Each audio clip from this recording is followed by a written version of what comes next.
Hey guys, tonight we pull back the curtain on a different kind of history. We're not venturing into the world of crime scenes or shadowy suspects, but into the vast, empty canvas of the sky. This is a story that is not about the darkness of the human heart, but about the brilliance of the human spirit, and a mystery born from its most daring ambitions. We travel back to the golden age of aviation, the 1930s. This was an era of heroes and adventurers, a time when pilots were modern-day explorers, pushing the boundaries of technology and human endurance against the unforgiving forces of nature.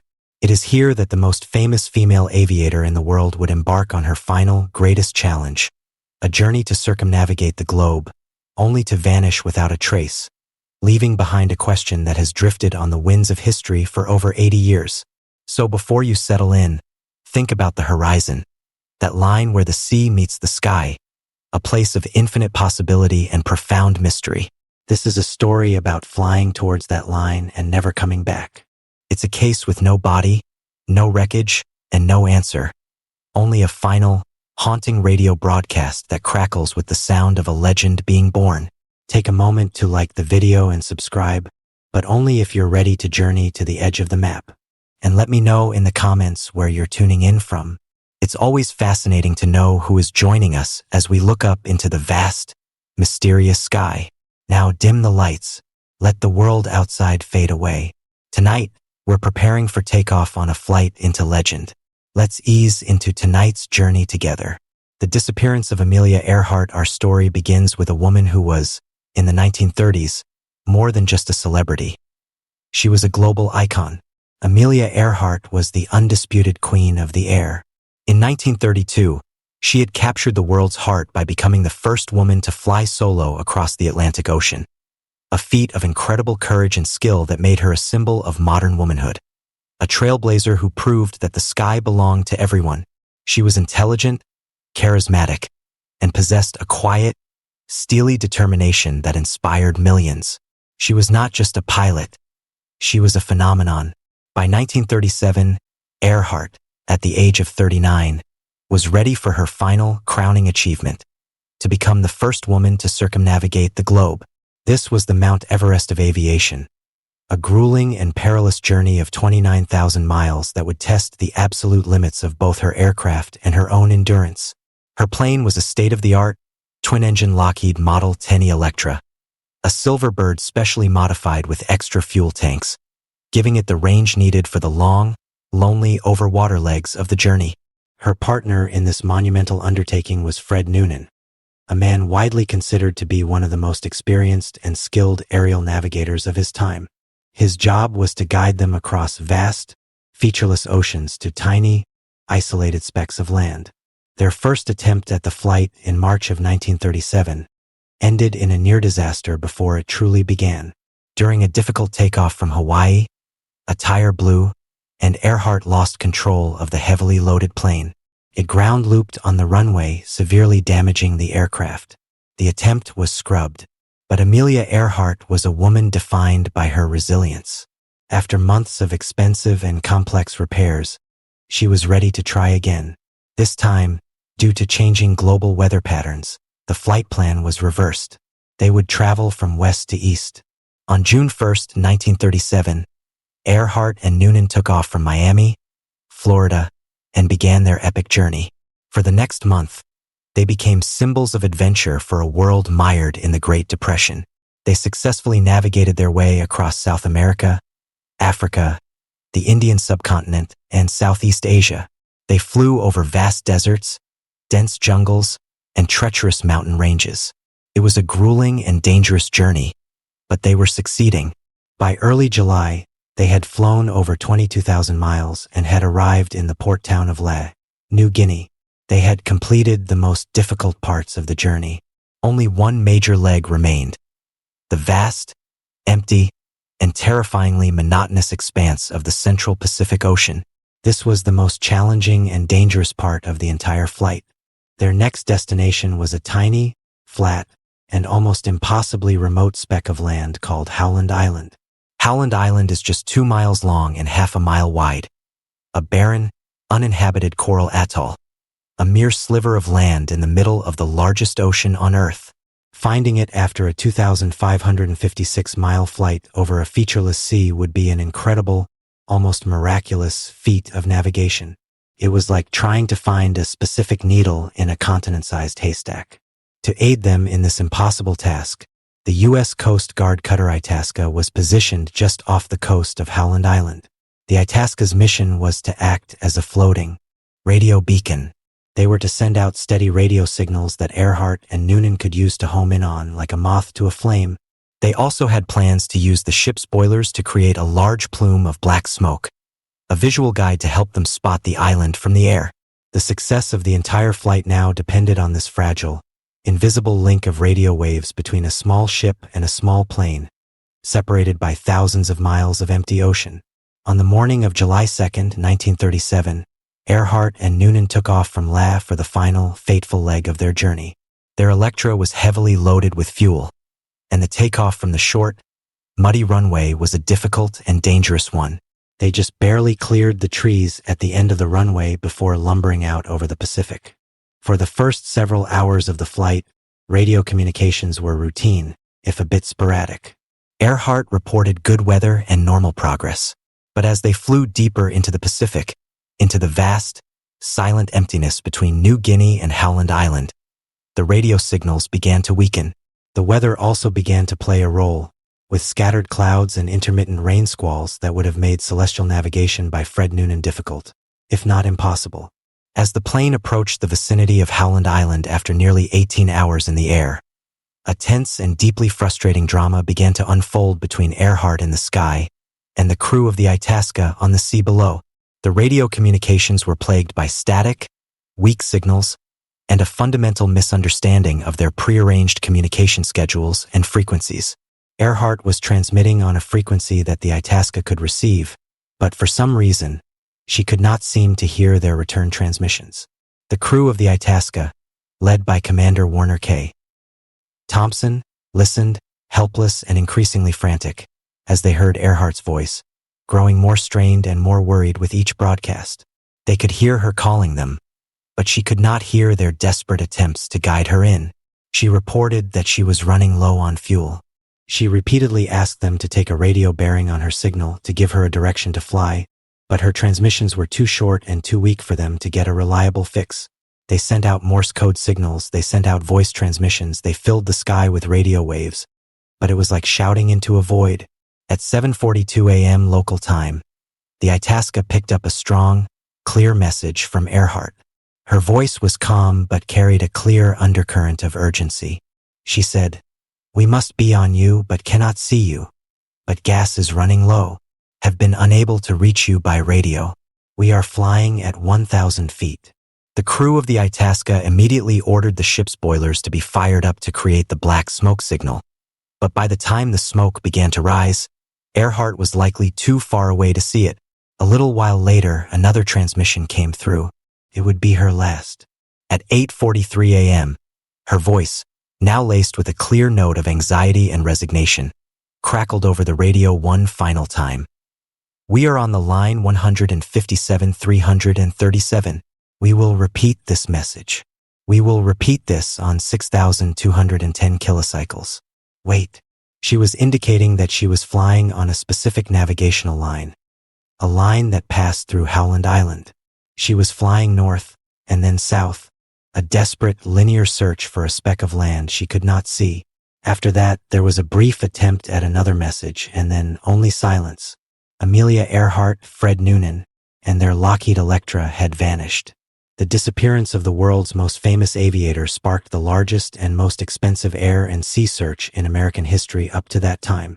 The U.S. Navy and Coast Guard dispatched a massive fleet of ships, including the aircraft carrier USS Lexington, and dozens of long-range aircraft to scour the Central Pacific. They searched a vast area of over 250,000 square miles of ocean, an area larger than the state of Texas. For 16 long, grueling days, they scanned the empty blue water, their eyes searching for any sign of the missing plane.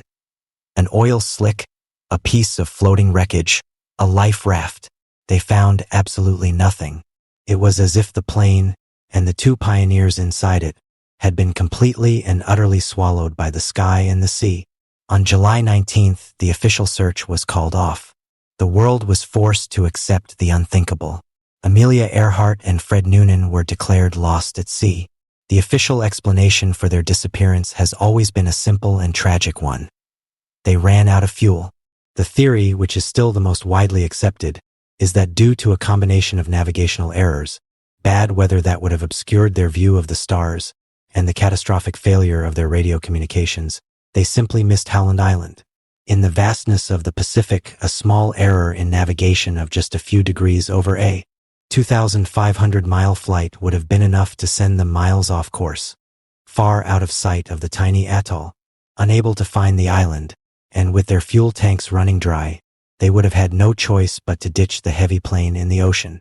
The Lockheed Electra, with its massive, fuel-filled wings, would have been incredibly difficult to land on water and would have sunk quickly, likely within minutes, taking Earhart and Noonan with it to the bottom of the Pacific, leaving no trace behind.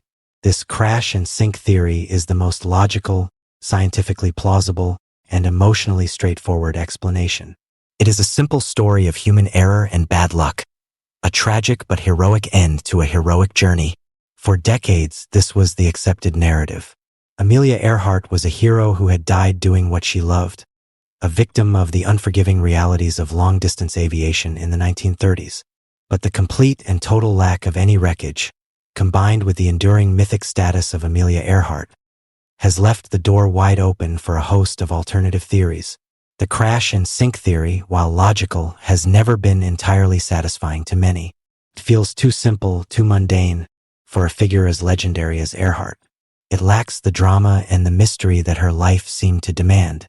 And so, for over 80 years, a passionate and dedicated community of researchers, historians, and explorers has continued to search for a different answer, a different, more complex ending to her story. These alternative theories range from the plausible to the deeply conspiratorial, but one of them, in particular, has gained significant traction and is supported by a compelling, if circumstantial, body of evidence. This theory suggests that Earhart and Noonan did not crash into the open ocean, but that they managed to find and land on another, uninhabited island, becoming castaways in the middle of the Pacific. This theory centers on a small, remote atoll then known as Gardner Island, now Nikumaroro, part of the Phoenix Islands chain, located about 350 miles southeast of Howland Island. Gardner Island lies directly on the 157-337 line of position that Earhart mentioned in her final, desperate transmission. The theory posits that when they realized they had missed Howland and were running dangerously low on fuel, they made a logical decision. They turned south along that navigational line, desperately searching for any piece of land they could find. They would have spotted Gardner Island, a small, uninhabited atoll with a large, flat coral reef surrounding a central lagoon, and there, on that reef, they would have attempted a desperate emergency landing.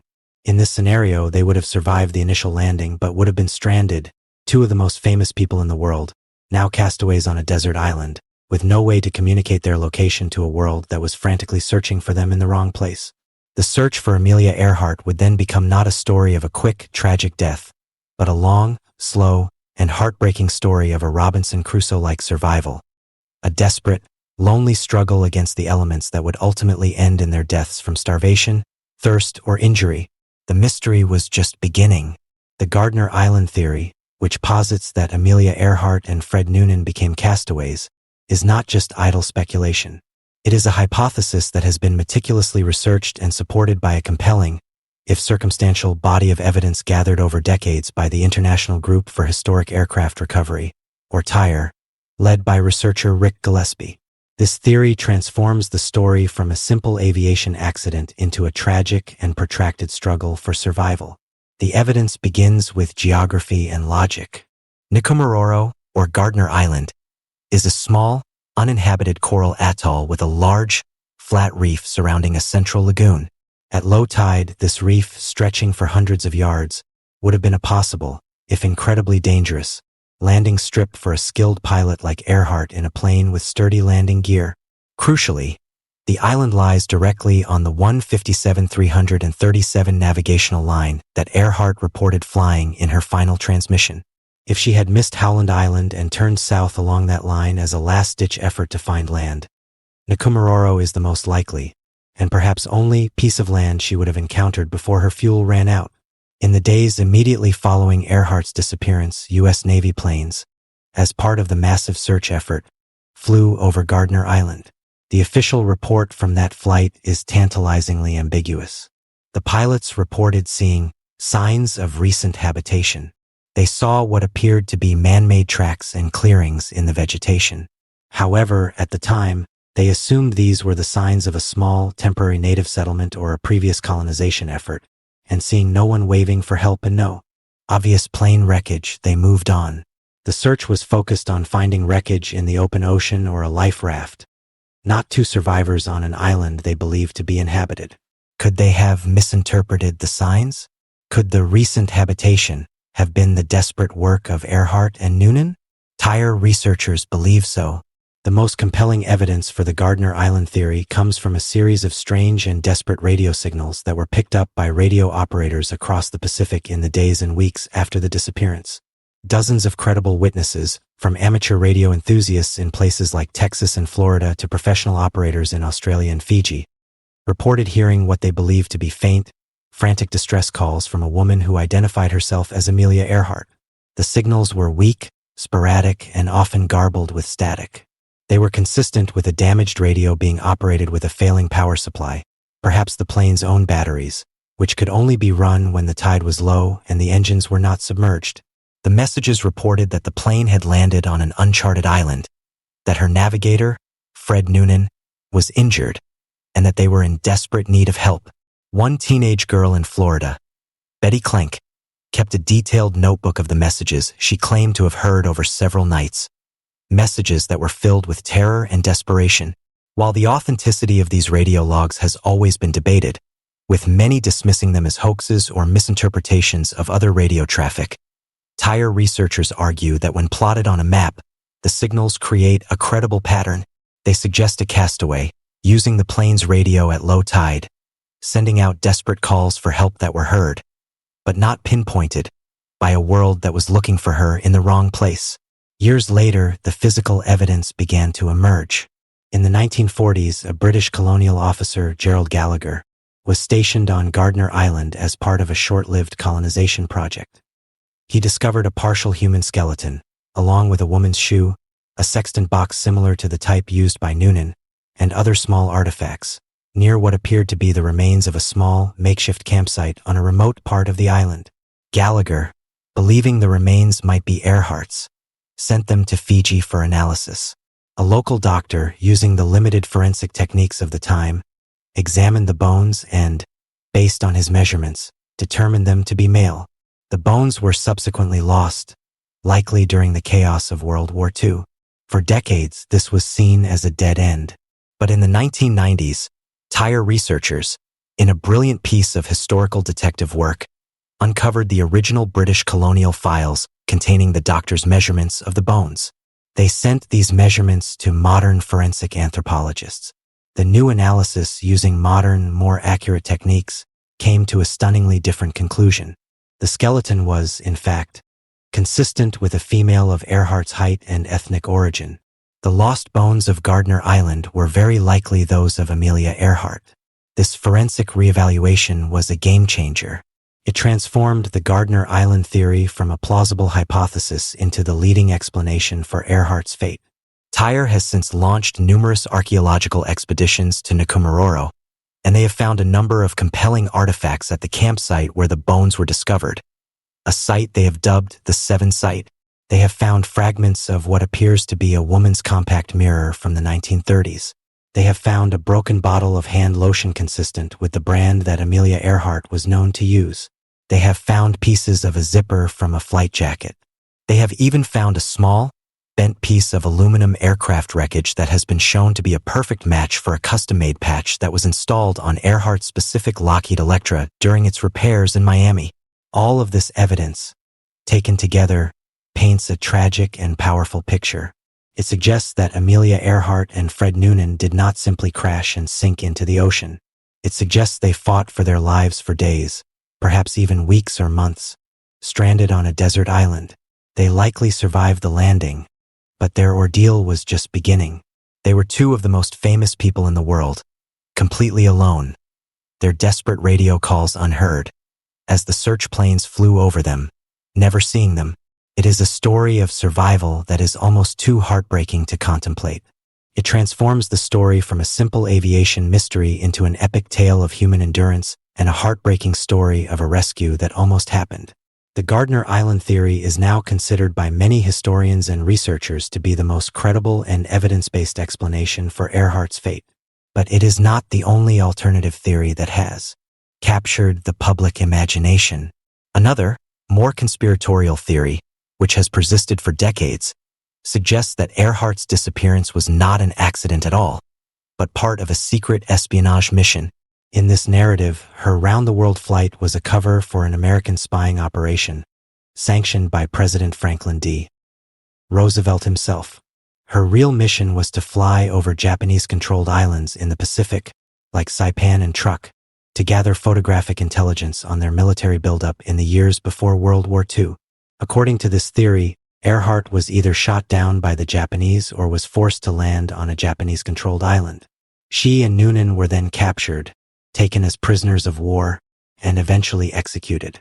Proponents of this theory point to a number of supposed eyewitness accounts from residents of the Marshall Islands and Saipan who claim to have seen a white woman and man, who they believe to be Earhart and Noonan, being held captive by the Japanese military. A photograph even surfaced that some claimed showed Earhart and Noonan on a dock in Japanese territory. This theory is dramatic and fits the geopolitical tensions of the era. However, there is no hard evidence to support it. No official government documents have ever surfaced to confirm such a spying mission. The eyewitness accounts are decades old, often contradictory, and impossible to verify. And the famous photograph was later definitively proven to have been taken years before Earhart's flight.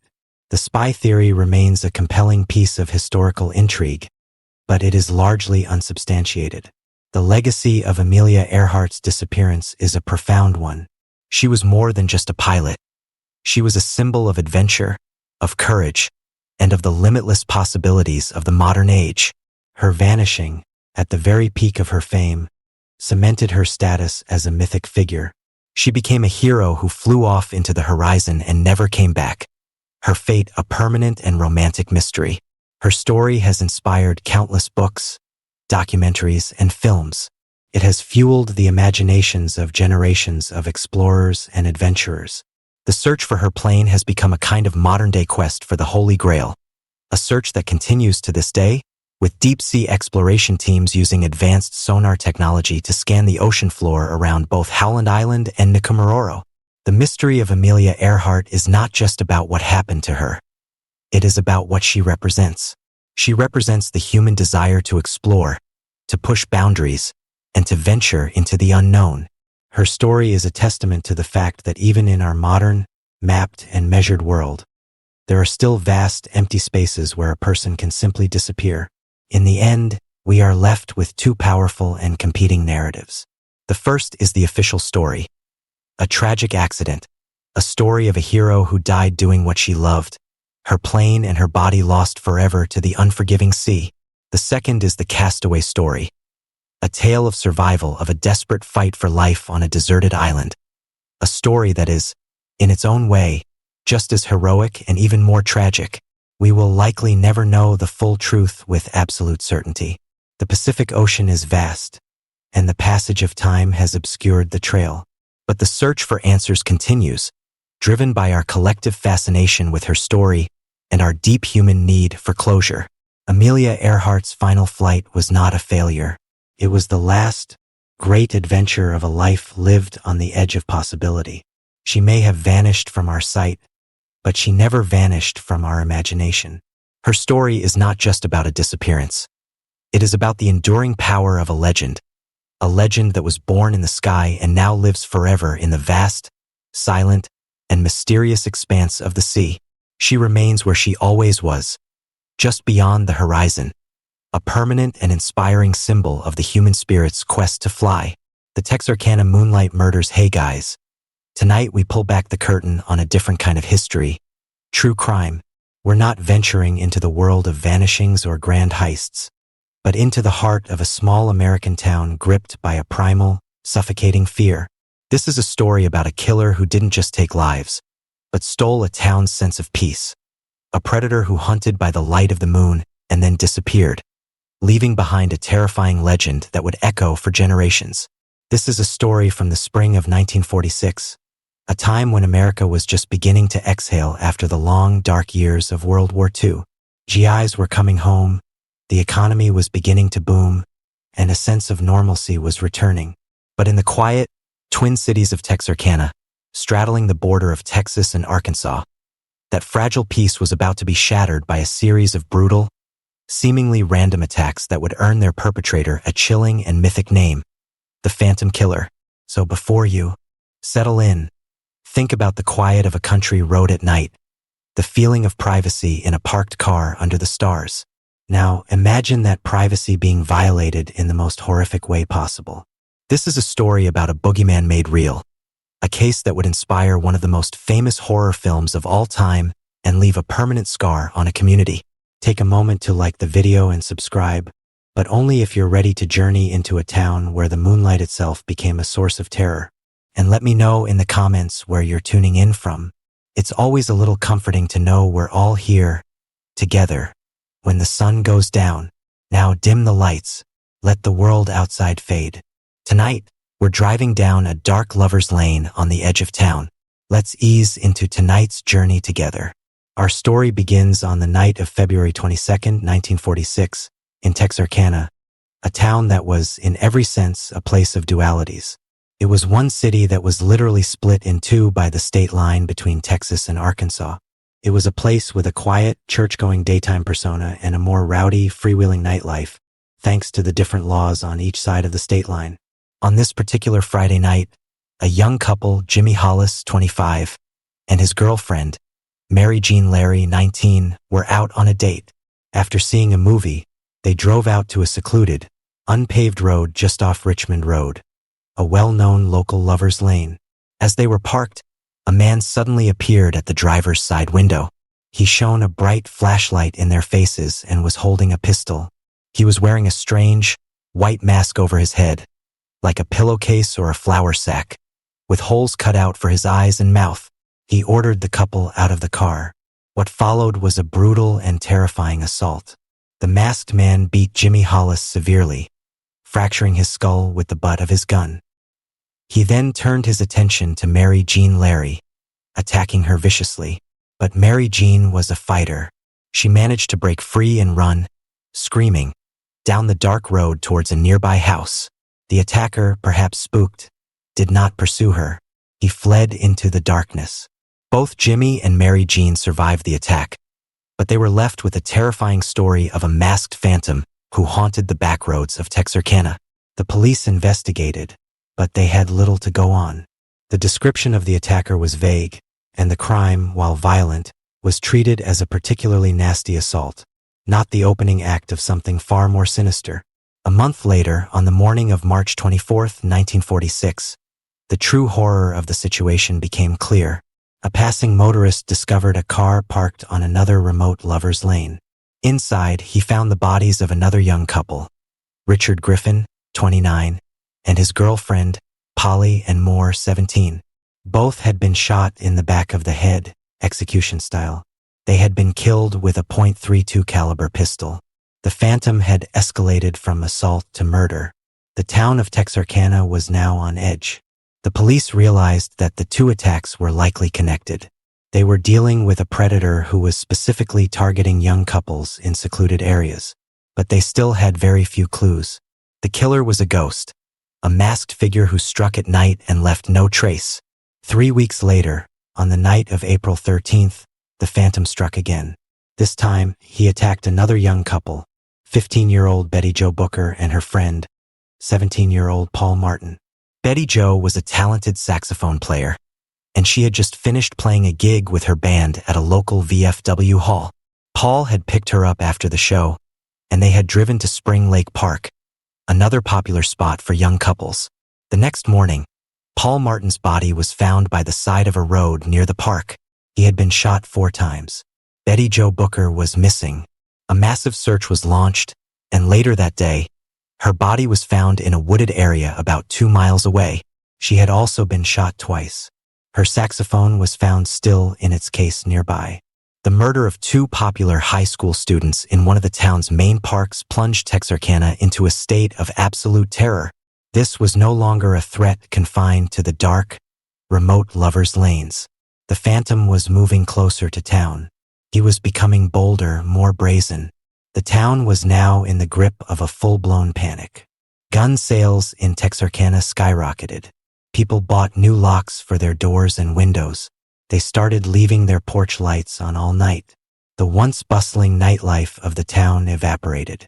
By sundown, the streets were empty. Parents forbade their children from going out after dark. The town was under a self-imposed curfew. The Phantom Killer had not just taken lives. He had taken the town's freedom and its sense of security. The press dubbed the series of crimes the Texarkana Moonlight Murders. As the attack seemed to coincide with the weekends closest to the full moon, the killer was now a local boogeyman, a real-life monster who haunted the moonlight. The investigation became a massive, multi-agency effort. The local police were joined by the Texas Rangers, the Arkansas State Police, and even the FBI, but they were all stumped. The killer was meticulous. He left no fingerprints, no shell casings, no witnesses who could provide a clear description beyond the terrifying white mask. The pressure to solve the case was immense. The town was looking for a hero, a lawman who could stand up to the Phantom and restore order, and they got one. The Texas Rangers dispatched one of their most famous and celebrated members to lead the investigation. His name was MT Lone Wolf Gonzalez. Gonzalez was a legend, a larger-than-life figure who embodied the old-school, tough-as-nails image of the Texas Rangers. He was famous for his pearl-handled pistols and his fearless demeanor. He arrived in Texarkana like a hero from a Western, promising to hunt down the Phantom and bring him to justice. He set up a command post in the center of town and held daily press conferences, becoming the public face of the investigation. He was the town's last, best hope. But the Phantom was not intimidated. Just 3 weeks after the Booker Martin murders, on the night of May 3rd, he struck for the final and most terrifying time. This time, he changed his method. He was no longer content to hunt in the secluded lovers' lanes. He was now coming into people's homes. He targeted a remote farmhouse on the Arkansas side of town, where a farmer named Virgil Starks and his wife, Katie, lived. In the middle of the night, as the couple was in their living room, the Phantom fired a .22 caliber rifle through their closed window. Virgil Starks was hit twice in the back of the head and was killed instantly. Katie Starks, hearing the shots, ran to the phone to call for help, but she was shot twice in the face. Miraculously, she was not killed. Though severely wounded, she managed to stagger out of the house and run to a neighbor's for help. She had survived, but she had not gotten a clear look at her attacker. All she had seen was a dark figure outside the window. The attack on the Starks farmhouse was the final straw. The town of Texarkana was now in a state of complete siege. People were setting up armed vigils, sitting on their porches with shotguns, waiting for the Phantom to appear. Teenagers were setting up elaborate traps and patrols, hoping to catch the killer themselves. The town was an armed camp, teetering on the edge of mass hysteria. The investigation was now focused on trying to find a link between the victims, a common thread that could lead them to the killer. But there was none. The victims were from different social circles, different age groups. The attacks seemed completely random, which only added to the terror. The Phantom was not killing for a reason. He was killing for the sake of killing. The police were inundated with false leads, crank confessions, and rumors. Every stranger in town was viewed with suspicion. The pressure on Lone Wolf Gonzalez and his team was unbearable. They were hunting a killer who had no face, no motive, and who seemed to be able to strike at will and then disappear into the night. Then, after the Starks murder, as suddenly and as mysteriously as the attacks had begun, they stopped. The spring of terror was over. The Phantom Killer vanished as completely as he had appeared. He was never definitively heard from again. The town of Texarkana was left with a legacy of fear and a profound, unanswered question. Who was the man in the white mask? The investigation would continue for years, and a primary suspect would eventually emerge. A man whose own story was as dark and as troubled as the crimes he was suspected of committing. But without a confession or a conviction, the case would remain officially unsolved. A dark and terrifying chapter in the history of American crime. The Phantom had not just gotten away with murder. He had gotten away with stealing a town's soul. The moonlight over Texarkana would never look the same again. The summer of 1946 arrived, and with it, a tense and fragile peace settled over Texarkana. The Phantom Killer, who had terrorized the town for 10 brutal weeks, had gone silent. The streets began to fill again after dark. The self-imposed curfew slowly lifted, but the fear remained, a low, persistent hum beneath the surface of daily life. The investigation, which had been a frantic, high-pressure manhunt, now transitioned into a long, slow, and frustrating grind. Lone Wolf Gonzalez and his team of investigators were left to sift through a mountain of dead-end leads and false confessions, searching for a single, credible thread.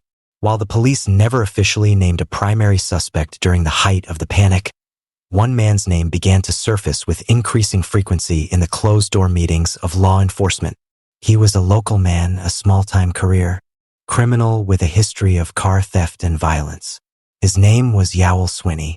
Swinney was, in many ways, a compelling suspect. He was 29 years old, had a reputation for being intelligent but dangerously unstable, and was known to be involved in a variety of criminal activities. More importantly, his own wife, Peggy, had come to the police with a horrifying story. She claimed that Yowl Swinney was the Phantom Killer. According to Peggy Swinney's detailed and damning testimony, Yowl had confessed the murders to her. She described how he would leave their home on the nights of the attacks and return late, agitated and sometimes bloody.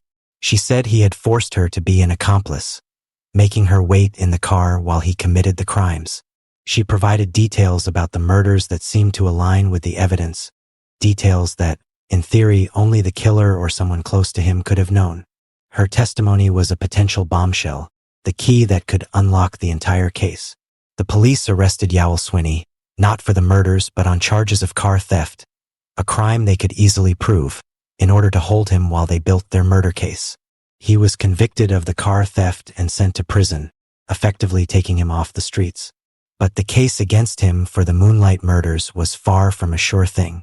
It rested almost entirely on the testimony of his wife, Peggy. And Peggy Swinney was a complicated and, in the eyes of the law, an unreliable witness. She repeatedly changed her story. At times, she would cooperate fully with the police, providing vivid details. At other times, she would recant her entire story, claiming she had made it all up. Her credibility was further damaged by the fact that, under Texas law at the time, a wife could not be forced to testify against her husband. Without her willing and consistent testimony on the stand, the prosecution knew they had no case. Despite the best efforts of the police and prosecutors to convince her, Peggy Swinney ultimately refused to testify against her husband in court. The reasons for her refusal are a matter of speculation. Was she afraid of him? Was she protecting him out of a twisted sense of loyalty? Or was her entire story a fabrication? A lie told to get her abusive husband out of her life? Whatever the reason, without her testimony, the case against Yowl Swinney collapsed. He was never charged with the Texarkana Moonlight murders. Swinney served a long sentence for his other crimes and was eventually released. He died in 1994, a free man who went to his grave as the primary, but unconvicted, suspect in one of America's most terrifying serial killer cases. For many of the original investigators, including Lone Wolf Gonzalez, there was never any doubt. They believed, until the day they died, that Yowl Swinney was the Phantom Killer. They just couldn't prove it. In the decades since the murders, the case has been a source of endless fascination for historians and true crime enthusiasts. While Yowl Swinney remains the most likely suspect, other theories have been proposed. Some have suggested that the killer might have been a different local resident, someone who was never on the police's radar. Others believe the killer was a transient, perhaps a disturbed veteran returning from the war, who simply passed through Texarkana, committed his horrific crimes, and then moved on, never to be heard from again. One of the most enduring legacies of the Texarkana Moonlight murders is its profound impact on popular culture. In 1976, the case was adapted into a highly successful and influential horror film, The Town That Dreaded Sundown. The film, while taking significant creative liberties with the facts, captured the atmosphere of terror that had gripped the town. It portrayed the Phantom Killer as an almost supernatural force of nature, a terrifying, silent figure in a sackcloth mask. The film was a drive-in classic and is considered one of the earliest examples of the slasher genre, influencing countless other horror films for years to come.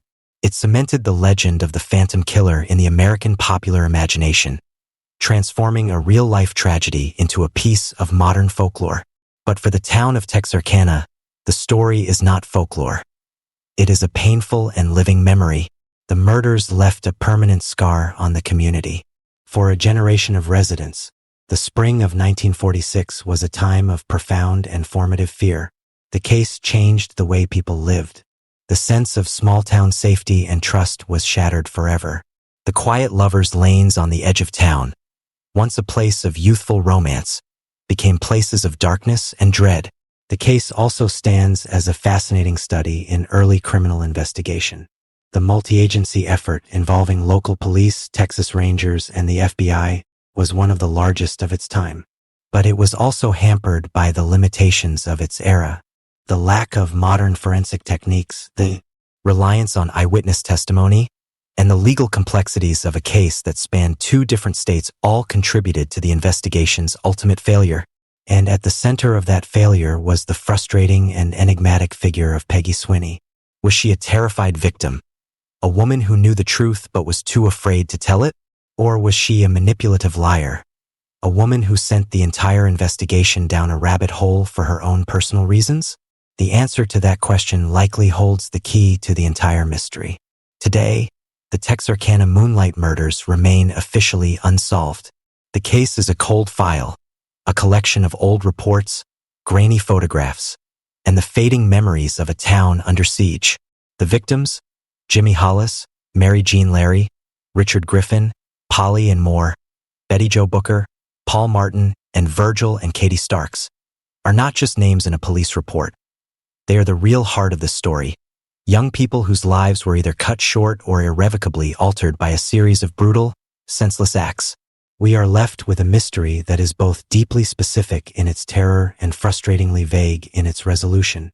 Who was the man in the white mask? Was he Yowell Swinney, the career criminal whose wife held the key to his guilt? Or was he someone else, a true phantom who has never been identified? The story of the Phantom Killer is a chilling reminder of a time when evil could descend upon a town, hold it captive, and then simply vanish, leaving behind only a legacy of fear and a question mark that hangs forever over the moonlit backroads of a small American town. The spring of terror ended, but for Texarkana, the memory of the town that dreaded sundown has never truly gone away. The anthrax attacks, the mysteries we have explored, have often been ghosts of the past, their terror softened by the passage of time. But there is another kind of crime, one that is terrifyingly modern, a form of violence that uses not a weapon you can see, but one that is microscopic, silent, and invisible. It is a crime that doesn't just attack a person, but attacks the very systems we rely on for our safety and communication, turning something as mundane as opening the mail into a potentially fatal act.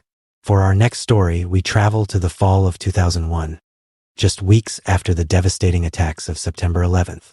This is an era of profound national trauma, a time of heightened fear, of constant news alerts, and of a pervasive sense of vulnerability. It is here, in this atmosphere of intense national anxiety, that a new and insidious kind of terror would unfold. This is not a story of a single crime scene, but of a nationwide panic, a hunt for a killer who was a master of microbiology, and a mystery that would delve into the secretive and high-stakes world of government bioweapons research. This is the story of the Amerithrax attacks. Our story begins on October 5th, 2001. The United States was still reeling. The rubble of the World Trade Center was still smoldering. The nation was on high alert, bracing for the next wave in what seemed to be a new and terrifying kind of war. It was in this climate of fear that a photo editor at a tabloid newspaper, the Sun, located in Boca Raton, Florida, died of a sudden and mysterious illness. The man, Robert Stevens, had been hospitalized with a high fever and delirium. The doctors were baffled until a lab test came back with a diagnosis that seemed like something out of a history book. Inhalational anthrax. Anthrax was a disease that most Americans knew only from old stories about livestock or from its reputation as a biological weapon. It was not something that a person just contracted in an office building in Florida. The FBI was immediately called in, and a chilling discovery was made. The anthrax had been deliberately sent to the offices of American Media Incorporated, the parent company of the Sun, in a letter. The letter, which was never found, had contained a fine, powdery form of weapons-grade anthrax spores. Robert Stevens had become the first casualty in a new kind of biological attack on American soil. The news of the anthrax death sent a fresh wave of panic across a nation that was already on edge. Was this the second wave of attacks that everyone had been dreading? Was it the work of Al-Qaeda, a follow-up to the 9/11 hijackings? The fear was palpable. The mail, a trusted and ubiquitous part of daily life, was suddenly seen as a potential vector for death. A few days later, the threat escalated dramatically. A series of letters, all containing a sophisticated and highly potent form of powdered anthrax, began to arrive at their intended targets. 2 letters were sent to the New York offices of major television networks, NBC and ABC. An assistant to NBC News anchor Tom Brokaw and an infant son of an ABC News producer both contracted cutaneous skin anthrax after coming into contact with the letters. But the most high-profile targets were in Washington, D.C. On October 15th, a letter containing anthrax was opened in the office of the then Senate Majority Leader, Tom Dashley. The letter was a terrifying and direct message. It was written in crude, block letters and read, September 11th, 01. You cannot stop US. We have this anthrax. You die now. Are you afraid? Death to America. Death to Israel. Allah is great. The letter, with its explicit reference to 9/11 and its Islamic extremist rhetoric, seemed to confirm everyone's worst fears. This was an act of foreign terrorism, a direct continuation of the war that had begun just a month earlier. The discovery of the letter in Senator Dashley's office triggered a massive response. The Hart Senate office building was shut down and decontaminated. Dozens of congressional staffers and postal workers were tested for exposure. The entire U.S. postal system, the lifeblood of the nation's communication, was now considered a potential crime scene. A second letter, identical in its content and its deadly payload, was sent to the office of Senator Patrick Leahy. This letter, however, was misrouted in the postal system and was not discovered until a month later, in a batch of quarantined mail. The human cost of the attacks was mounting. In addition to the initial death of Robert Stevens, 2 postal workers at the Brentwood Postal Facility in Washington, D.C., Joseph Cursine and Thomas Morris Jr., who had handled the contaminated letters, died from inhalational anthrax. A hospital worker in New York City, Kathleen Gwynn, and an elderly woman in Connecticut, Ottilie Lundgren, also died from inhalational anthrax, though how they contracted it was never definitively determined. They were likely victims of cross-contamination, their mail having passed through the same sorting machines as the poison letters. In total, 5 people were killed, and 17 others were infected. The United States was now fighting a war on 2 fronts: a conventional war against terrorism abroad, and a silent, invisible war against a biological agent at home. The FBI launched one of the most complex, expensive, and scientifically advanced investigations in its history, codenamed Amerithrax. The investigation began with the letters themselves. The handwriting, the threatening message, the postmarks. Every detail was scrutinized. But the most important clue was the anthrax itself. The spores were not the crude, agricultural-grade anthrax that could be found in nature. This was a highly refined, highly purified, and incredibly potent strain of the Ames strain of anthrax, a specific strain that was known to be used in U.S. government biodefense research. This discovery was a bombshell. It completely changed the direction of the investigation. The killer was likely not a foreign terrorist who had smuggled the agent into the country. The killer was almost certainly an insider someone with access to a high-level U.S. government or military laboratory, someone with the specialized knowledge and equipment needed to produce such a sophisticated biological weapon. The enemy was not from without. The enemy was from within. The FBI began the painstaking process of trying to identify the source of the anthrax. They used a new and groundbreaking technique of genetic analysis to sequence the DNA of the spores found in the letters. They then set out to collect and analyze samples from every known stock of the Ames strain of anthrax in every government and private laboratory in the country. It was a massive undertaking, a search for a genetic needle in a haystack. While the scientific investigation was underway, the FBI also began to build a psychological profile of the killer. They believed they were looking for a single individual, a lone wolf. He was likely a man, highly intelligent, and a scientist with a deep and specialized knowledge of microbiology. He was also likely a person with a grudge, someone who felt wronged or overlooked by the scientific community or the government. The letters, with their crude, almost cartoonish terrorist rhetoric, were seen not as a genuine expression of extremist belief, but as a deliberate and clever act of misdirection, a false flag designed to throw the investigation off the scent and point it towards Al-Qaeda. The investigation soon zeroed in on a person of interest who seemed to fit this profile perfectly. His name was Dr. Stephen Hatfill. Hatfill was a physician and a former bioweapons researcher for the United States Army Medical Research Institute of Infectious Diseases, USAMRIID, at Fort Detrick, Maryland, the U.S. government's primary facility for biodefense research. Hatfill was an eccentric and controversial figure. He had a history of making grandiose claims about his own expertise and had been involved in a number of disputes with his former employers. He had also commissioned a study, just before the attacks, on the feasibility of sending anthrax through the mail. He fit the profile of a disgruntled insider. In 2002, the FBI launched an intense and highly public investigation into Dr. Hatfill. He was declared a person of interest by the Attorney General John Ashcroft. His apartment was raided multiple times. He was followed by FBI agents 24 hours a day. His name and face were splashed across every newspaper and television screen in the country. He was, for all intents and purposes, publicly tried and convicted in the court of public opinion. Dr. Hatfill steadfastly maintained his innocence. He held press conferences on his front lawn, vehemently denying any involvement and accusing the FBI of a witch hunt. He sued the government for leaking his name and for the damage to his reputation. For years, the investigation into Hatfill continued, but the FBI could never find any physical evidence to link him to the attacks. They could not place him in Princeton, New Jersey, where the letters had been mailed from. They could not find any trace of anthrax in his home or his belongings. He was a compelling suspect, a man who seemed to fit the profile perfectly, but the evidence was simply not there. The case against him was entirely circumstantial. The Amerithrax investigation, which had started with such a clear focus, was once again at a standstill. The most promising lead had turned into a dead end. The killer was still out there, a ghost in the system, and the nation was left to wonder if the mystery would ever be solved. The search for the source of the deadly letters was about to take another, unexpected turn, focusing on another brilliant but troubled scientist from the same secretive world of biodefense research. The answer, it seemed, was still hidden behind the secure walls of Fort Detrick.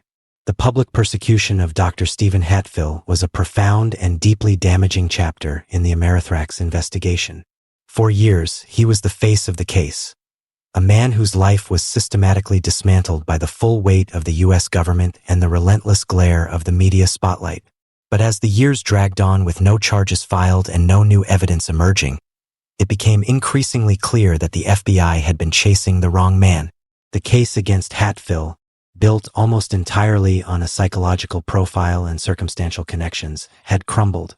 In 2008, the Department of Justice took the extraordinary step of formally exonerating Dr. Hatfill and awarding him a massive settlement of nearly $6 million for the damage done to his life and career. The FBI had been forced to admit, in a very public and expensive way, that they had made a terrible mistake. With Hatfill officially cleared, the Amerithrax task force was back at square one, but not entirely. While the public investigation had been focused on Hatfill, a quieter, More scientific investigation had been proceeding in the background. The FBI had been engaged in a groundbreaking and monumental effort to use genetic sequencing to trace the precise origin of the anthrax used in the attacks. This was a new frontier of forensic science, a kind of microbial detective work that had never been attempted on this scale before. The scientists were able to determine that the anthrax was the Ames strain, a particularly virulent strain that was first isolated at Iowa State University and was later distributed to a handful of research labs around the world for biodefense studies. The FBI's task was to create a genetic family tree of the Ames strain. They collected and analyzed over 1,000 samples from every known laboratory that worked with the strain. They were looking for a perfect genetic match, a parent batch of anthrax from which the killer's spores had been grown. After years of painstaking work, they found it. The genetic analysis pointed to a single, specific flask of anthrax, labeled RMR 1029, which was stored at the United States Army Medical Research Institute of Infectious Diseases, USAMRIID, at Fort Detrick, Maryland. This was the same high-security lab where Stephen Hatfill had once worked. The FBI now knew, with a high degree of scientific certainty, where the murder weapon had come from. This narrowed the pool of potential suspects dramatically. The killer was not just any scientist. They were one of a small number of researchers who had had access to that specific flask, RMR 1029. The investigation now shifted its focus away from the flamboyant and controversial Hatfill and towards a different kind of suspect. A quiet, brilliant, but deeply troubled senior microbiologist who had worked at USAMRIID for years. His name was Dr. Bruce E. Ivins. Dr. Ivins was, on the surface, an unlikely suspect. He was one of the nation's top anthrax researchers, a man who had dedicated his life to developing a vaccine against the very agent that was now being used as a weapon. In the initial days of the attacks, he had even been a key part of the FBI's investigation, helping them to analyze the spores from the letters. He was the ultimate insider, a trusted government scientist. But as investigators began to dig into his background, a more complex and disturbing picture emerged. Bruce Ivins was a man living a life of quiet desperation. He was suffering from severe, long-term mental health issues, including depression, paranoia, and obsessive-compulsive disorder. He had a history of strange, obsessive behavior, particularly towards women, and had engaged in acts of stalking and harassment.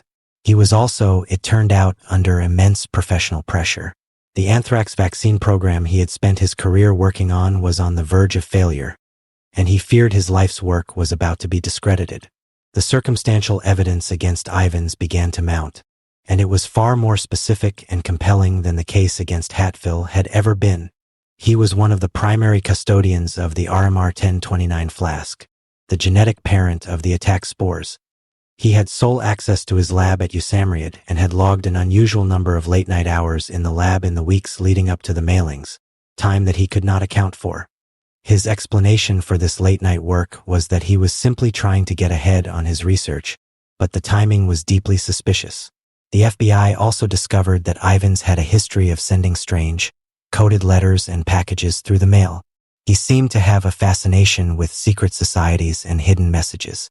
Most damningly, they found that the language used in the anthrax letters, with its strange grammar and specific turns of phrase, was consistent with Ivins' own writing style. The phrase, "we have this anthrax," for example, was a construction that Ivins himself had used in his own emails. The false flag element of the letters also seemed to fit Ivins' psychology. The crude attempt to frame Islamic extremists could be seen as a clever deception by a man who knew the government would be looking for a foreign culprit in the wake of 9/11.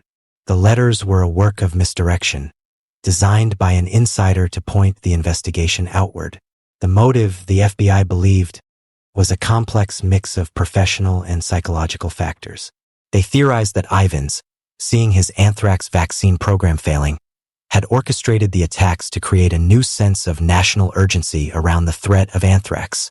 A renewed public fear would lead to a flood of new government funding for anthrax research, thereby saving his program and his career. It was a twisted, almost unthinkable motive. A scientist unleashing a plague in order to secure funding to fight it. It was a case of Munchausen syndrome by proxy on a national scale. His personal psychological issues, his paranoia, and his deep-seated resentments would have provided the emotional fuel for this monstrously narcissistic plan. By 2007, the FBI was closing in on Bruce Ivins. They confronted him with their evidence. They put him under intense surveillance. His mental state, which had always been fragile, began to completely unravel. He became increasingly paranoid and erratic. He sought psychiatric help, and in his therapy sessions, he made a series of statements that seemed to be veiled confessions. He told his therapist that he had hurt people, and that he was a revenge killer. He spoke of having two sides to his personality, one good and one evil. In late July of 2008, as the FBI was preparing to file formal charges and present its case to a grand jury, Bruce Ivins took his own life. He died of an overdose of Tylenol with codeine, the very same over-the-counter remedy that had been at the center of another famous product tampering case. The timing of his suicide was seen by the FBI as a final, implicit confession. He had chosen to end his life rather than face public justice. A few days after his death, the Department of Justice held a press conference and officially named Dr. Bruce E. Ivins as the sole perpetrator of the 2001 anthrax attacks. They laid out their case in meticulous detail, presenting the genetic evidence from the RMR 1029 flask, the circumstantial evidence of his late-night lab work, the linguistic analysis of the letters, and the evidence of his deteriorating mental state. For the FBI and the DOJ, the case was closed. They had found their man. But the conclusion was met with a significant amount of skepticism and controversy. The case against Ivins, while strong, was still entirely circumstantial. There was no direct evidence, no fingerprints, no eyewitnesses, no confession, that definitively proved he had created and mailed the deadly letters. Many of his colleagues in the scientific community came to his defense, arguing that he was a dedicated, if troubled, scientist who was incapable of such a monstrous act. They pointed out that many other people had had access to the RMR 1029 flask over the years. Critics of the investigation argued that the FBI, having been publicly embarrassed by their disastrous pursuit of Stephen Hatfill, had been under immense pressure to find a new suspect and close the case. They accused the Bureau of building a narrative around Ivins and ignoring evidence that contradicted it. They pointed to the fact that the genetic evidence, while showing a link to the flask in Ivins's lab, could not definitively prove that the anthrax came from that flask and that flask alone. The case of the Amerithrax attacks remains, for many, a deeply unsettling and not entirely resolved mystery. The official narrative points to a lone, brilliant, and deeply disturbed scientist who unleashed a terror on the nation to save his own career. It is a story of a profound betrayal, of a man who was tasked with protecting his country from biological weapons and instead became a biological terrorist himself. But the lingering doubts, the lack of a confession, and the convenient timing of his suicide have left the door open for alternative theories. Was Ivins truly the lone wolf killer? Or was he another scapegoat? A man whose personal struggles made him an easy target for an investigation that desperately needed a villain? Or was there a larger conspiracy at play? One that we have yet to uncover? The legacy of the anthrax attacks is a profound one. It was a crime that changed the very way we interact with the world. It turned the simple act of opening the mail into a source of fear. It ushered in a new era of biological security, leading to massive investments in biodefense research and the creation of new protocols for handling suspicious packages. The case also provided a chilling look into the secretive and high-stakes world of government weapons research, a world of brilliant minds working with the most dangerous substances on Earth, a world where the line between defense and offense can sometimes become terrifyingly blurred. We are left with a story that is as complex and as microscopic as the weapon that was used. The official case is closed, but the questions remain. The Amerithrax investigation was a triumph of a new kind of forensic science, but it was also a cautionary tale about the dangers of tunnel vision and the immense difficulty of finding a ghost in a system full of secrets. The anthrax spores have long since been cleaned up, but the fear they unleashed, and the mystery of the hand that sent them, remains a quiet and unsettling chapter in the history of modern American terror. The great diamond heist of Antwerp, the crimes we have explored have been born of violence, of terror, and of profound, tragic mystery. But there is another kind of crime, one that is not defined by what was lost in terms of life, but by what was taken in terms of treasure. It is a crime of breathtaking audacity, of labyrinthine complexity, and of a level of skill so profound it borders on the supernatural. It's a heist so perfectly planned and executed that even the investigators who solved it were left in a state of professional awe. For our next story, we travel to the heart of the global diamond trade, to the city of Antwerp, Belgium, in the winter of 2003. This is not a story of brute force, but of ghost-like stealth. It is the story of a small team of thieves who defeated 10 layers of state-of-the-art security, including a vault protected by a lock with 100 million possible combinations, and walked away with a fortune in diamonds, gold, and jewels so vast its true value may never be known. This is not just a robbery. This is the story of the Antwerp diamond heist, a crime that has been called the heist of the century. Our story begins in the Antwerp Diamond Center, a heavily guarded, fortress-like building in the heart of Antwerp's diamond district. This district is the global hub of the diamond trade. Over 80% of the world's rough diamonds pass through these few city blocks. The Antwerp Diamond Center was the nerve center of this world, a place where hundreds of millions of dollars in diamonds, jewels, and precious metals were stored in a supposedly impenetrable underground vault. The vault was a marvel of modern security. It was located 2 floors below ground, protected by a 3-ton steel door that was itself secured by a complex dual-control lock that had over 100 million possible combinations. To get to the vault, one would have to pass through multiple locked doors, a seismic sensor, a magnetic field, an infrared heat detector, and a Doppler radar system. The vault itself was monitored by video cameras. It was, by all accounts, one of the most secure places on Earth. It was considered so foolproof that many of the diamond dealers who rented safe deposit boxes inside didn't even bother to insure their contents. The mastermind of the plot to defeat this fortress was a man named Leonardo Notarbartolo. Notarbartolo was, on the surface, a respectable Italian jeweler who had a small office in the Diamond Center. He was a familiar and trusted figure in the district, known for his charm and his seemingly modest business dealings. But this was a cover. In reality, Notarbartolo was a highly skilled and experienced professional thief, the leader of a small, elite crew of criminals from Turin, Italy, who were known as the School of Turin. They were not violent thugs. They were artists of deception, specialists in high-stakes jewelry heists. For over 2 years, Leonardo Notarbartolo meticulously planned his masterpiece. He rented an office in the Diamond Center, not to trade diamonds, but to conduct surveillance. He spent months posing as a local merchant, gaining the trust of his fellow dealers, observing the security protocols, and identifying the weaknesses in the system.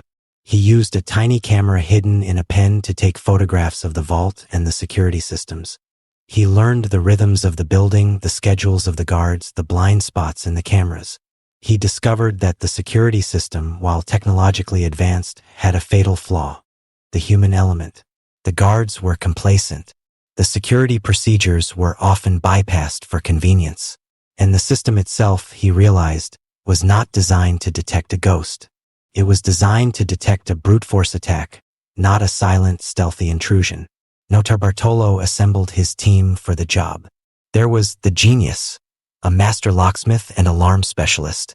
There was the monster, a heavy-duty mechanic and electrician. And there was the king of keys, a man who was legendary for his ability to duplicate any key. Notarbartolo himself was the leader, the artist. Their plan was a work of breathtaking ingenuity and patience.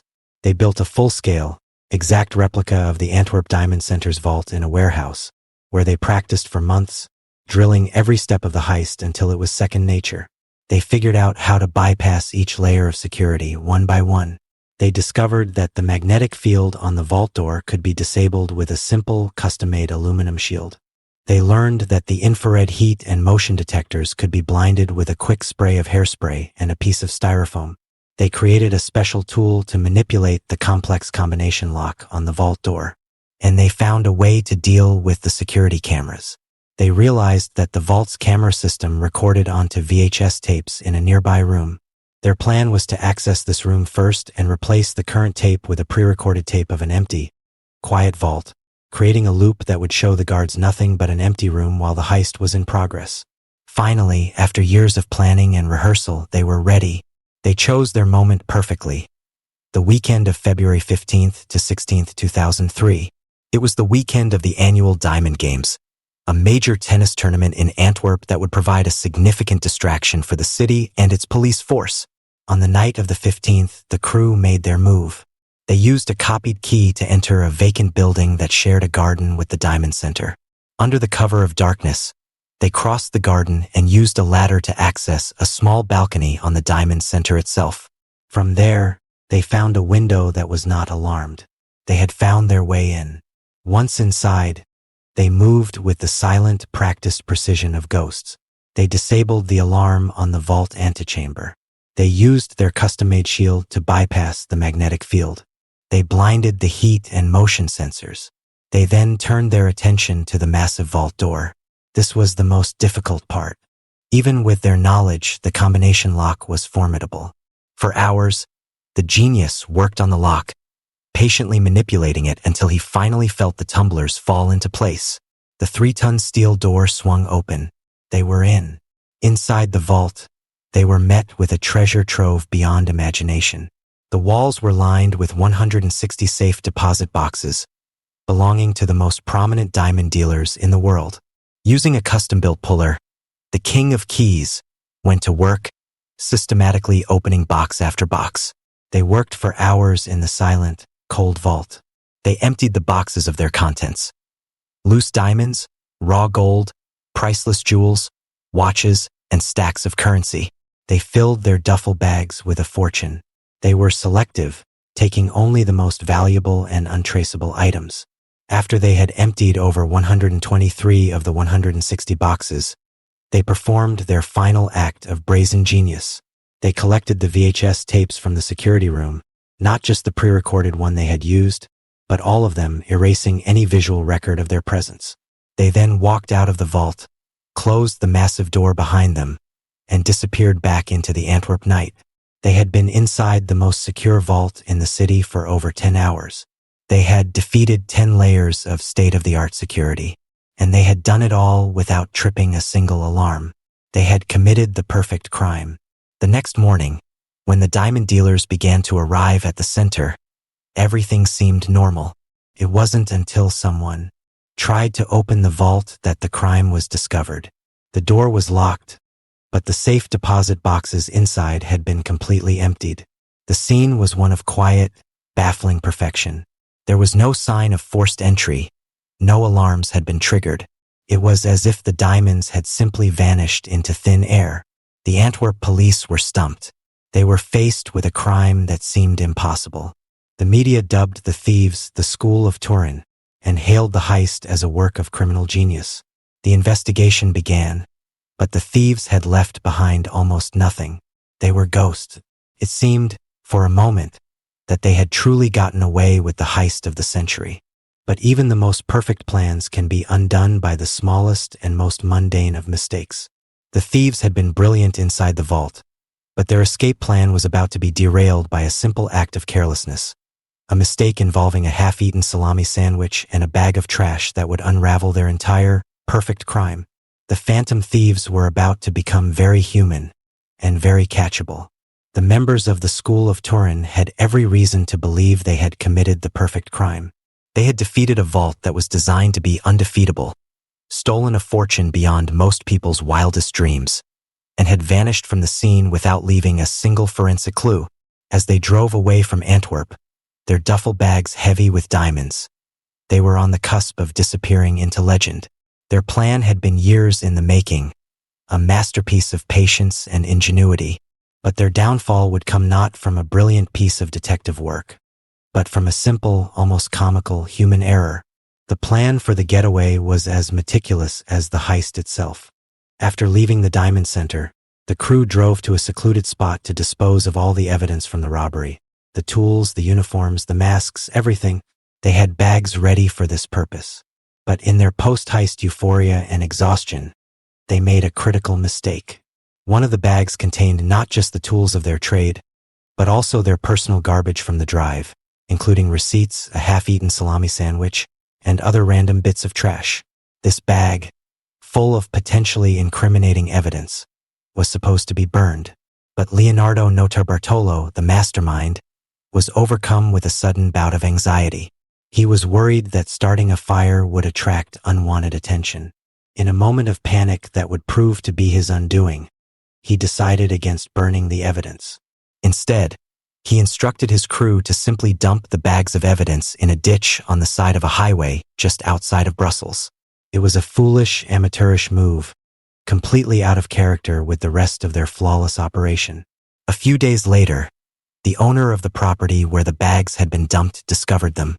He was a retired man who was notoriously vigilant about illegal dumping on his land. Seeing the suspicious bags, he immediately called the police. When the Belgian police opened the bags, they couldn't believe their eyes. Inside was a treasure trove of evidence directly linking the trash to the now infamous Antwerp diamond heist. They found security camera tapes from the vault, discarded gloves, and, most importantly, receipts and personal papers that pointed directly to Leonardo Notarbartolo. Among the refuse was the half-eaten sandwich, which would provide a crucial DNA sample. The perfect crime had been unraveled by a bag of garbage. With Notarbartolo's name in hand, the investigation kicked into high gear. The Belgian and Italian police launched a coordinated effort. They began to tail Notarbartolo, tracking his movements and identifying his associates. They soon had the entire school of Turin under surveillance. Notarbartolo, completely unaware that his perfect crime had been exposed, returned to his life in Italy, a wealthy man preparing to enjoy the fruits of his labor. But his freedom was short-lived. A few days after the discovery of the trash, he was arrested at his home. During his interrogation, Notarbartolo was defiant. He initially denied everything, but the evidence against him was overwhelming. The police had his DNA from the sandwich, his name on receipts found with the heist tools, and the testimony of informants who had begun to talk. The other members of the crew, the genius, the monster, and the king of keys, had all gone to ground, disappearing into the shadows of the Italian underworld. But Notarbartolo, the leader, was in custody. His trial was a sensation. He became a media celebrity, the gentleman thief who had pulled off the impossible. On the stand, he spun a fantastic and self-serving story. He admitted to being involved in the heist, but he claimed that he was not the mastermind, but a pawn in a much larger conspiracy. According to his testimony, the heist had been an insurance fraud, orchestrated by a group of powerful, Jewish diamond merchants from within the diamond center itself. He claimed they had hired him to break into the vault, which he said was a relatively simple task, as they had disabled the security systems for him and provided him with the combination to the vault. He said they only stole the contents of their own safe deposit boxes, allowing them to collect the insurance money while keeping the diamonds. He claimed his share of the loot was only a small fraction of the total, and that the widely reported figure of over $100 million was a wild exaggeration. His story was a clever attempt to minimize his own role and to sow confusion. It played on old anti-Semitic tropes and conspiracy theories, and it was almost entirely unbelievable. The police found no evidence to support his claims of a larger conspiracy. The vault had not been easy to crack. It had been a formidable challenge that required immense skill, and the heist was not a victimless insurance scam. Dozens of independent diamond dealers had been wiped out, their uninsured fortunes gone forever. The court did not believe his story. In 2005, Leonardo Notarbartolo was found guilty and sentenced to 10 years in prison. 3 of his accomplices were tried in absentia and also convicted. But the genius, the monster, and the king of keys were never definitively identified or captured. They remain phantoms, legends in the criminal underworld. But the greatest mystery of all remains. Where is the treasure of the estimated $100 million plus in diamonds, gold, and jewels that was stolen from the vault? Not a single stone has ever been recovered. The loot vanished as completely as the men who stole it. Did Notarbartolo's crew manage to fence the diamonds on the notoriously opaque international market? Did they hide it, waiting for a day when they could safely enjoy their wealth? Or is there a kernel of truth to Notarbartolo's story? Was the haul smaller than reported? And was it part of a complex insurance fraud? The fate of the diamonds is the final, tantalizing chapter in the story of the Antwerp heist. Notarbartolo, who was released from prison on parole in 2009, has continued to stick to his story, maintaining that he was just a hired hand and that he doesn't know where the majority of the loot is. He has become a minor celebrity, a charming rogue who gives interviews and seems to revel in his own legend. The legacy of the great diamond heist of Antwerp is a profound one. It is, first and foremost, a story of incredible criminal genius. The planning, the rehearsal, the execution. It was a masterpiece of the thieving arts. The school of Turin were not common thugs. They were artisans, specialists who approached their craft with the dedication and precision of a watchmaker. They studied their target, understood its weaknesses, and exploited them perfectly. Their crime was a testament to the fact that any system, no matter how secure, is ultimately only as strong as its weakest point. The case also serves as a fascinating study in the psychology of the perfect crime. The thieves were brilliant inside the vault, but they were undone by a simple human error outside of it. The moment of panic that led them to dump their trash instead of burning it was the single fatal flaw in their otherwise perfect plan. It is a powerful reminder that even the most meticulous plans can be derailed by the unpredictable nature of human emotion. And finally, the story is a testament to the enduring allure of the grand heist. There is a part of us that is captivated by a crime like this, a crime with no violence, no victims in the traditional sense, a crime that is a pure contest of wits between the thieves and the system. We are drawn to the intelligence, the audacity, the sheer nerve of it all. The Antwerp heist was a real-life movie, a story that was almost too good to be true. Today, the Antwerp Diamond Center has, of course, completely overhauled its security. The vault is now protected by systems that are even more advanced, designed to prevent a repeat of the 2003 heist. The Diamond District continues to thrive, a world of immense wealth that is now a little less trusting, a little more guarded. But the legend of the School of Turin endures. They are the ghosts who walked through walls, the men who defeated an undefeatable vault.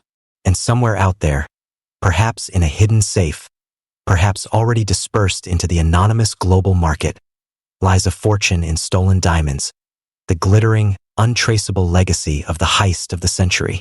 We are left with a story that is both a solved crime and an unsolved mystery. We know who did it and how they did it, but we don't know where the treasure is. And we may never know the full truth behind Notarbartolo's claims of a larger conspiracy. The case is a perfect blend of known facts and lingering questions, a story that satisfies our need for a resolution while still leaving us with a tantalizing sense of wonder. It is a quiet reminder that sometimes the greatest treasures are not the ones that are locked in a vault, but the ones that are hidden in a story. And the story of the Antwerp diamond heist is one of the most valuable and enduring of all. The disappearance of Jim Thompson, the stories we've explored have taken us into the worlds of crime and conspiracy, of puzzles left by killers and thieves. But there is another kind of vanishing, one that is not about a crime in the traditional sense, but about a man who was a legend in his own right, a figure who had lived a life of adventure, espionage, and immense success, only to walk out for an afternoon stroll in a remote jungle and disappear so completely it was as if the forest itself had swallowed him whole. For our next story, we travel to the lush, mysterious highlands of Malaysia in the spring of 1967. This is the height of the Cold War, a time when Southeast Asia was a complex and dangerous chessboard of competing ideologies and covert operations.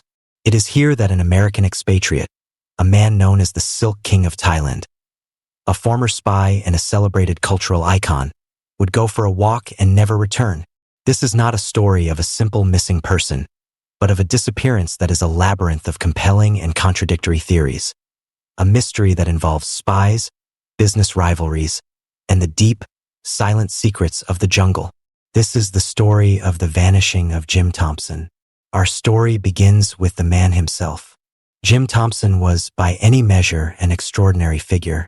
Born into a wealthy and prominent Delaware family, he was a Princeton-educated architect who, during World War II, had joined the Office of Strategic Services, or OSS, the precursor to the CIA. He was a genuine spy, a dashing and adventurous figure who had served with distinction in Europe and Asia. After the war, most of his fellow spies returned to comfortable lives in the United States. But Jim Thompson was different. He had fallen in love with the vibrant culture and beauty of Thailand. He decided to stay, and he set out to reinvent himself. He became fascinated with the ancient and dying art of Thai silk weaving. He saw the potential in the beautiful, hand-woven fabric and, with his business acumen and his artistic eye, he almost single-handedly revived the entire industry. He founded the Thai Silk Company, creating a global market for the luxurious fabric. He became known as the Silk King, a man who was as famous for his elegant taste as he was for his business success. He built a magnificent, traditional Thai-style house in Bangkok, which became a famous landmark and a hub for the city's expatriate and artistic communities. He was a living legend, a man who had built an empire from scratch, a larger-than-life figure who seemed to know everyone and have a hand in everything. But his past as a spy never entirely left him. He maintained connections with the intelligence community, and his home was a frequent stopping point for journalists, diplomats, and shadowy figures passing through Southeast Asia. He was a man who lived at the intersection of culture, business, and espionage. In March of 1967, Jim Thompson, now 61 years old, decided to take a short vacation. He traveled with friends to the Cameron Highlands, a beautiful and popular hill station resort in Malaysia. The highlands were known for their cool climate, their tea plantations, and their dense, jungle-covered mountains. It was a place of serene beauty, a perfect escape from the heat and hustle of Bangkok. They stayed at a secluded bungalow called the Moonlight Cottage. On the afternoon of Sunday, March 26, 1967, after attending Easter services, Thompson told his friends he was going to go for a short walk. It was around 1:30 p.m. He was a known walker and often took solitary strolls to clear his head. He left his cigarettes and his lighter behind in his room. He walked out the door of the bungalow, down the driveway, and onto a jungle path. And then he vanished. He was never seen again. When he did not return by late afternoon, his friends became concerned. They searched the immediate area around the bungalow, calling his name. There was no response. As darkness fell, their concern turned to alarm. They notified the local authorities. What followed was one of the largest and most intense manhunts in the history of Southeast Asia. The Malaysian police, the army, and hundreds of local volunteers, including the indigenous Orang Asli tribespeople, who were expert trackers, were mobilized. They fanned out across the rugged, mountainous terrain of the Cameron Highlands. Helicopters and planes scoured the dense jungle canopy from the air. For 11 days they searched. They covered every known trail, every ravine, every remote corner of the jungle. But they found absolutely nothing. Not a single footprint, not a scrap of clothing, not a single sign of a struggle.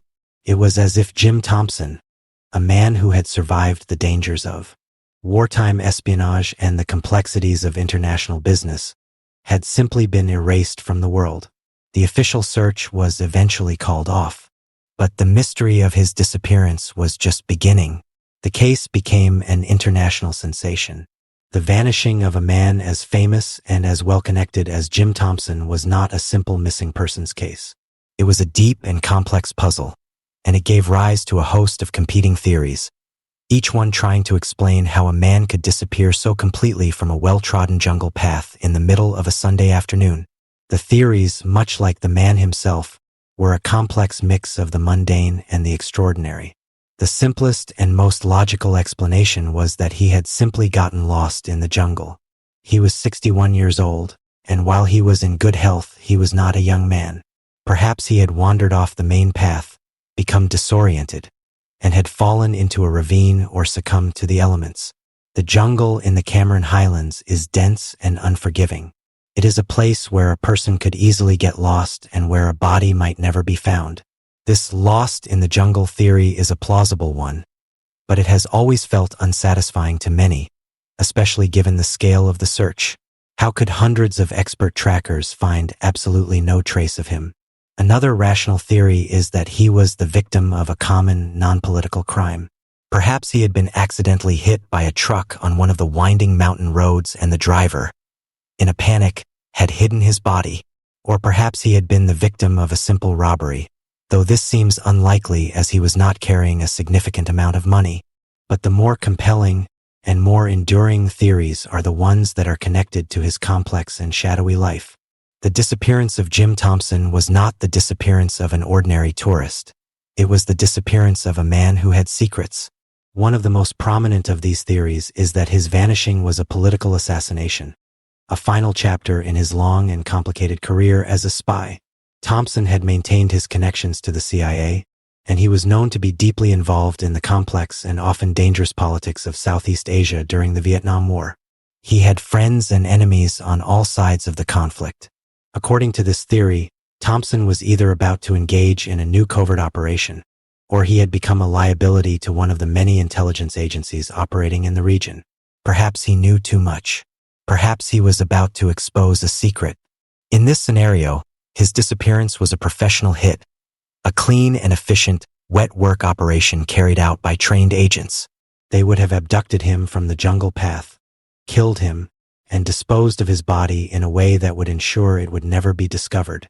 This theory is compelling because it fits the man and the era. It transforms his disappearance from a simple accident into a casualty of the Cold War, a final, secret mission from which he never returned. Another theory suggests that his disappearance was not political, but personal and financial. Jim Thompson was the founder and majority shareholder of the massively successful Thai Silk Company, but he had refused to take the company public and had often clashed with his board of directors over the future of the business. Was it possible that a business rival, someone who stood to gain from his removal, had orchestrated his disappearance? This theory paints a picture of a corporate power struggle that turned deadly, a story of greed and betrayal played out against the backdrop of the exotic silk trade. There is also the theory that he was not murdered at all, but that he staged his own disappearance. Perhaps the Silk King, the man who seemed to have everything, was secretly unhappy.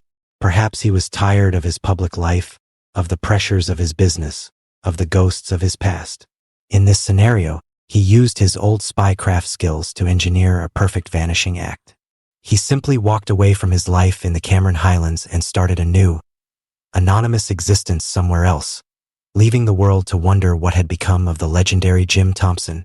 This is a romantic and appealing theory, the idea of a man choosing to become a myth, but it is one that his family and close friends have always vehemently denied. They insisted he was happy and had no reason to want to disappear. The disappearance of Jim Thompson is a mystery that is a perfect reflection of the man himself. Complex, multi-layered, and full of secrets. He was a man who lived in multiple worlds at once: the world of art and culture, the world of international business, and the world of espionage. And his vanishing seems to be a point where all of these worlds collided, creating a puzzle with no clear solution. The jungle kept its secrets, and the fate of the Silk King became one of the great, unsolved enigmas of the 20th century. The search for answers was far from over. It would involve psychics, soldiers of fortune, and a decades-long obsession by those who refused to let the legend of Jim Thompson simply fade into the trees. In the immediate aftermath of the failed search, the official investigation into Jim Thompson's disappearance quickly reached a dead end. The Malaysian authorities, finding no evidence of foul play, officially concluded that he had likely gotten lost in the jungle and succumbed to the elements. The case was closed, but for the world, and especially for those who knew Thompson, the mystery was just beginning. The lost in the jungle theory, while plausible on its surface, simply did not fit the man. Thompson was a former OSS operative, a man trained in survival and evasion. He was not a careless tourist who would wander off a path. The complete absence of any trace, not a footprint, not a torn piece of clothing, not a single sign, was what made the simple accident theory so hard for many to accept. The void left by the official investigation was quickly filled with a torrent of speculation, private investigations, and a cast of colorful characters who were drawn to the magnetic pull of the mystery. The case became a global obsession, a real-life adventure story with a vanished hero at its center. One of the earliest and most bizarre chapters in the search involved a famous Dutch psychic, Peter Herkoes. Herkoes, who had gained some notoriety for his work on other high-profile cases, was hired by a wealthy benefactor to fly to the Cameron Highlands and use his supposed psychic powers to locate Thompson. Hercos arrived with a media entourage and, after a series of dramatic pronouncements and seances, declared that Thompson had been abducted and murdered, and that his body was buried in a specific location. A search was conducted based on his vision, but like so many psychic-led searches, it yielded absolutely nothing. It was a theatrical dead end that only added to the circus-like atmosphere surrounding the case. The more serious investigations focused on the two most compelling theories: that Thompson had been the victim of a political assassination, or that his disappearance was related to a business dispute. The political theory gained significant traction over the years. Thompson's life in Southeast Asia was a complex tapestry of political and intelligence connections. He was a known anti-communist, but he was also a vocal critic of the American war in Vietnam. He had friends and contacts in governments, rebel groups, and intelligence agencies all across the region. This made him a man who was potentially valuable and potentially dangerous to many different factions. One specific version of this theory suggests that Thompson was involved in a plot to ransom a group of political prisoners held by communist forces in Laos. In this scenario, he was either on his way to a secret meeting in the jungle when he was double-crossed and killed, or he was abducted by a rival faction that wanted to sabotage the deal. Another version of the spy theory posits that Thompson, using his silk business as a cover, was still an active intelligence asset for the CIA.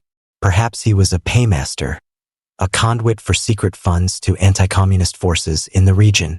His disappearance could have been the work of enemy agents who had finally uncovered his role. The clean, professional nature of his vanishing, no witnesses, no evidence, certainly has the hallmarks of a professional intelligence operation. The business rivalry theory is less dramatic, but in some ways more plausible. The Thai Silk Company was a multi-million-dollar enterprise, and Jim Thompson held a controlling interest. He had a reputation for being a tough and sometimes difficult businessman, and he had clashed with his board of directors over his refusal to take the company public or to expand in ways he didn't approve of. Could a disgruntled business partner, or a group of them, have decided that the only way to gain control of the company was to remove Thompson from the picture permanently? This theory suggests a more mundane, but no less ruthless motive: simple greed. In the decades since his disappearance, numerous books and articles have been written, each one championing a different theory. Some have pointed the finger at specific individuals, from rogue CIA agents to Thai business rivals to communist guerrillas. But no theory has ever been supported by definitive proof. The case is a perfect circumstantial puzzle, where every piece can be interpreted in multiple ways. The story also has a strange and poignant postscript. In the 1980s, a researcher uncovered a previously unknown detail about Jim Thompson's personal life. Shortly before his disappearance, his sister had been brutally murdered in the United States. The crime was unsolved, and it had reportedly sent Thompson into a deep depression. This has led to a revised theory that Thompson, overwhelmed by grief and a sense of disillusionment with the world, had staged his own disappearance to escape his life and his sorrow. He used his old spy craft skills to simply walk away and start over, a final, quiet act of a man who had had enough. This theory is compelling in its psychological depth, but it is one that his closest friends have always refuted, insisting he was not the type of man to run away from his responsibilities. The legacy of Jim Thompson is a dual one. In Thailand, he is revered as a national hero, the man who saved a beautiful and ancient craft from extinction and shared it with the world. His magnificent home in Bangkok is now a museum, a perfectly preserved testament to his impeccable taste and his deep love for Thai culture. It is one of the city's most popular tourist attractions, but to the rest of the world, he is the center of one of the 20th century's most enduring and romantic mysteries. He is the Silk King who vanished, the spy who came in from the cold and then disappeared back into the shadows. The case is a perfect storm of intrigue. It has a larger-than-life hero, a backdrop of Cold War espionage, a cast of shadowy characters, and a setting: the dense, mysterious jungle. That is a character in itself. The complete lack of any physical evidence has allowed the story to become a canvas onto which any number of theories can be projected. We are left with a story that has no ending. We do not know if Jim Thompson died a lonely death in the jungle, a victim of a simple accident. We do not know if he was the victim of a professional political hit, a final casualty of the great game of nations. We do not know if he was betrayed by a business partner, and we do not know if he simply chose to walk away from it all. His disappearance is a profound and unsettling reminder of how even the most famous and powerful individuals can be utterly erased. He was a man who had built an empire, who had navigated the dangerous world of international espionage, who had seemed, in every sense, to be a master of his own destiny. And yet, in the end, he was defeated by something, either the indifference of the jungle, the ruthlessness of his enemies, or the weight of his own secrets. The mystery of Jim Thompson endures because it is a story that refuses to be contained by a single, simple explanation. It is as complex and as fascinating as the man himself. And so, he remains where he was last seen, forever walking down that jungle path in the Cameron Highlands, a gentleman adventurer on his final, great expedition, a journey into a mystery from which he has never returned. The jungle keeps its silence, and the legend of the Silk King lives on. A perfect, unsolved enigma. The move bombing the stories we have explored have taken us to the brink of the unknown, into the minds of killers, and through the corridors of power. They have often been tales of an external force, a criminal, a spy, a monster, breaching the walls of a home or a community. But there is another kind of tragedy, one that is perhaps the most unsettling of all. It is the story of when the very institutions designed to protect a community become the agents of its destruction. For our final story, we travel to the city of Philadelphia in the spring of 1985. This is an era of deep social and racial tension in America, a time when cities were grappling with the legacy of the civil rights movement and the rise of new, radical ideologies. It is here, on a quiet, residential street of row houses, that a long simmering conflict between the city and a controversial back-to-nature group would culminate in an act of almost unbelievable state-sponsored violence. This is not a story of a mystery, but of a horrifying, documented event. It is a story of a day when a city declared war on its own citizens, and a neighborhood was consumed by fire. This is the story of the MOVE bombing. Our story begins with the group at its center, MOVE. Founded in the early 1970s by a man named John Africa, born Vincent Leifert. MOVE was a radical, back-to-nature, black liberation organization. Their ideology was a complex and often contradictory mix of environmentalism, animal rights, and a revolutionary philosophy that rejected all forms of modern technology and government authority. They saw the system as corrupt, unnatural, and inherently oppressive. They adopted the surname Africa to signify their connection to what they saw as the origin of all life. They lived communally, followed a raw food diet, and were known for their long, dreadlocked hair and their passionate, often confrontational, activism. In the 1970s, MOVE established a commune in a house in the Powelton Village neighborhood of Philadelphia. They quickly came into conflict with their neighbors and the city authorities. Their lifestyle was unconventional. They composted their waste in the yard, kept numerous stray animals, and broadcast their political manifestos through loudspeakers at all hours of the day and night. Their neighbors complained of noise, sanitation issues, and the group's increasingly aggressive rhetoric. The police saw them as a dangerous and subversive cult. The tension escalated throughout the 1970s, culminating in a tragic and violent confrontation in 1978. After a year-long standoff, the police attempted to raid the MOVE compound to evict the members. The raid descended into a chaotic shootout. During the firefight, one police officer, James J. Ramp, was killed. 9 MOVE members were arrested and subsequently convicted of his murder, each sentenced to 30 to 100 years in prison. The MOVE organization always maintained that Officer Ramp had been killed by friendly fire, a victim of the police's own chaotic assault. The MOVE 9, as they came to be known, became martyrs for the cause, and the 1978 shootout left a legacy of deep bitterness and mistrust between MOVE and the Philadelphia Police Department. After the destruction of their first home, the remaining members of MOVE relocated. In the early 1980s, they established a new headquarters in a row house at 6221 Osage Avenue in a quiet, working-class black neighborhood in West Philadelphia.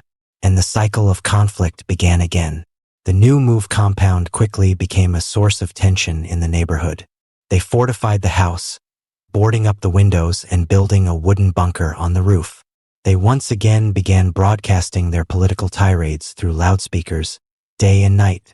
They allowed their yard to become overgrown and filled with garbage. And they clashed with their neighbors, who complained to the city about the noise, the sanitation problems, and the constant, unnerving presence of a radical group in their midst. For the city of Philadelphia, now under the leadership of its first black mayor, Wilson Goode, the situation on Osage Avenue was a ticking time bomb. The memory of the 1978 shootout and the death of a police officer loomed large. The city was determined not to let the situation escalate into another violent confrontation, but they were also under immense pressure from the residents of the neighborhood to do something. By the spring of 1985, the situation had reached a breaking point. The city had issued eviction notices and arrest warrants for several MOVE members on charges ranging from parole violations to making terrorist threats. But the members of MOVE refused to comply. They were barricaded in their fortified row house, and they were, according to police intelligence, heavily armed. Mayor Goode and his police commissioner, Gregor J. Sambor, decided that they had to act. They began to plan a massive police operation to clear the MOVE compound. The plan was not just to serve warrants. It was a full-scale military-style assault on a residential house in the middle of a densely populated neighborhood. On the morning of Monday, May 13, 1985, the operation began.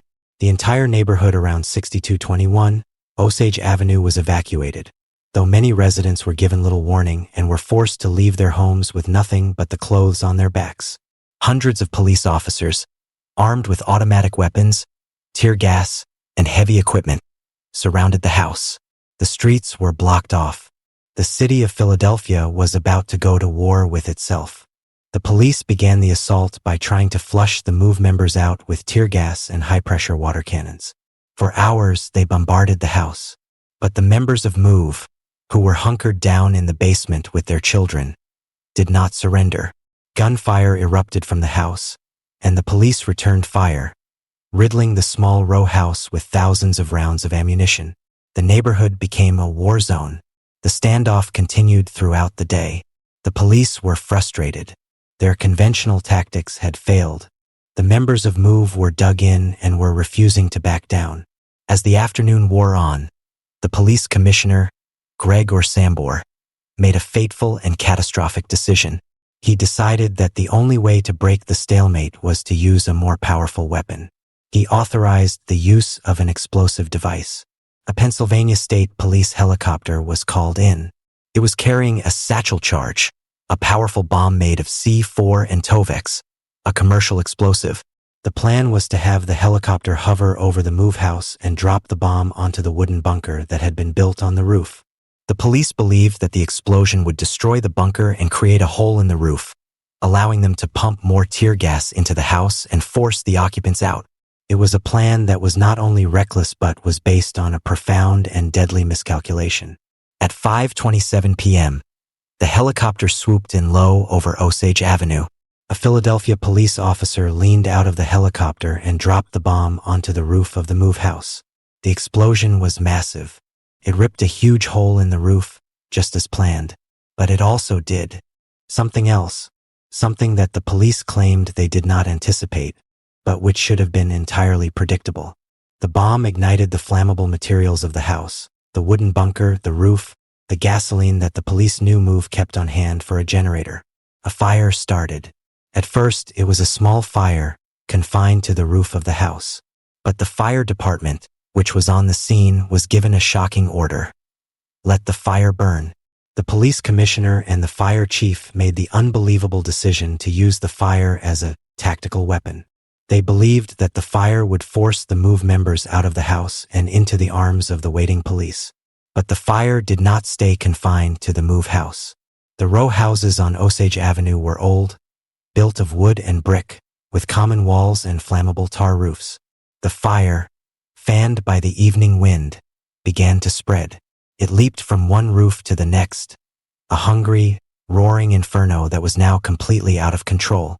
The police and fire departments stood by and watched as an entire city block was consumed by flames.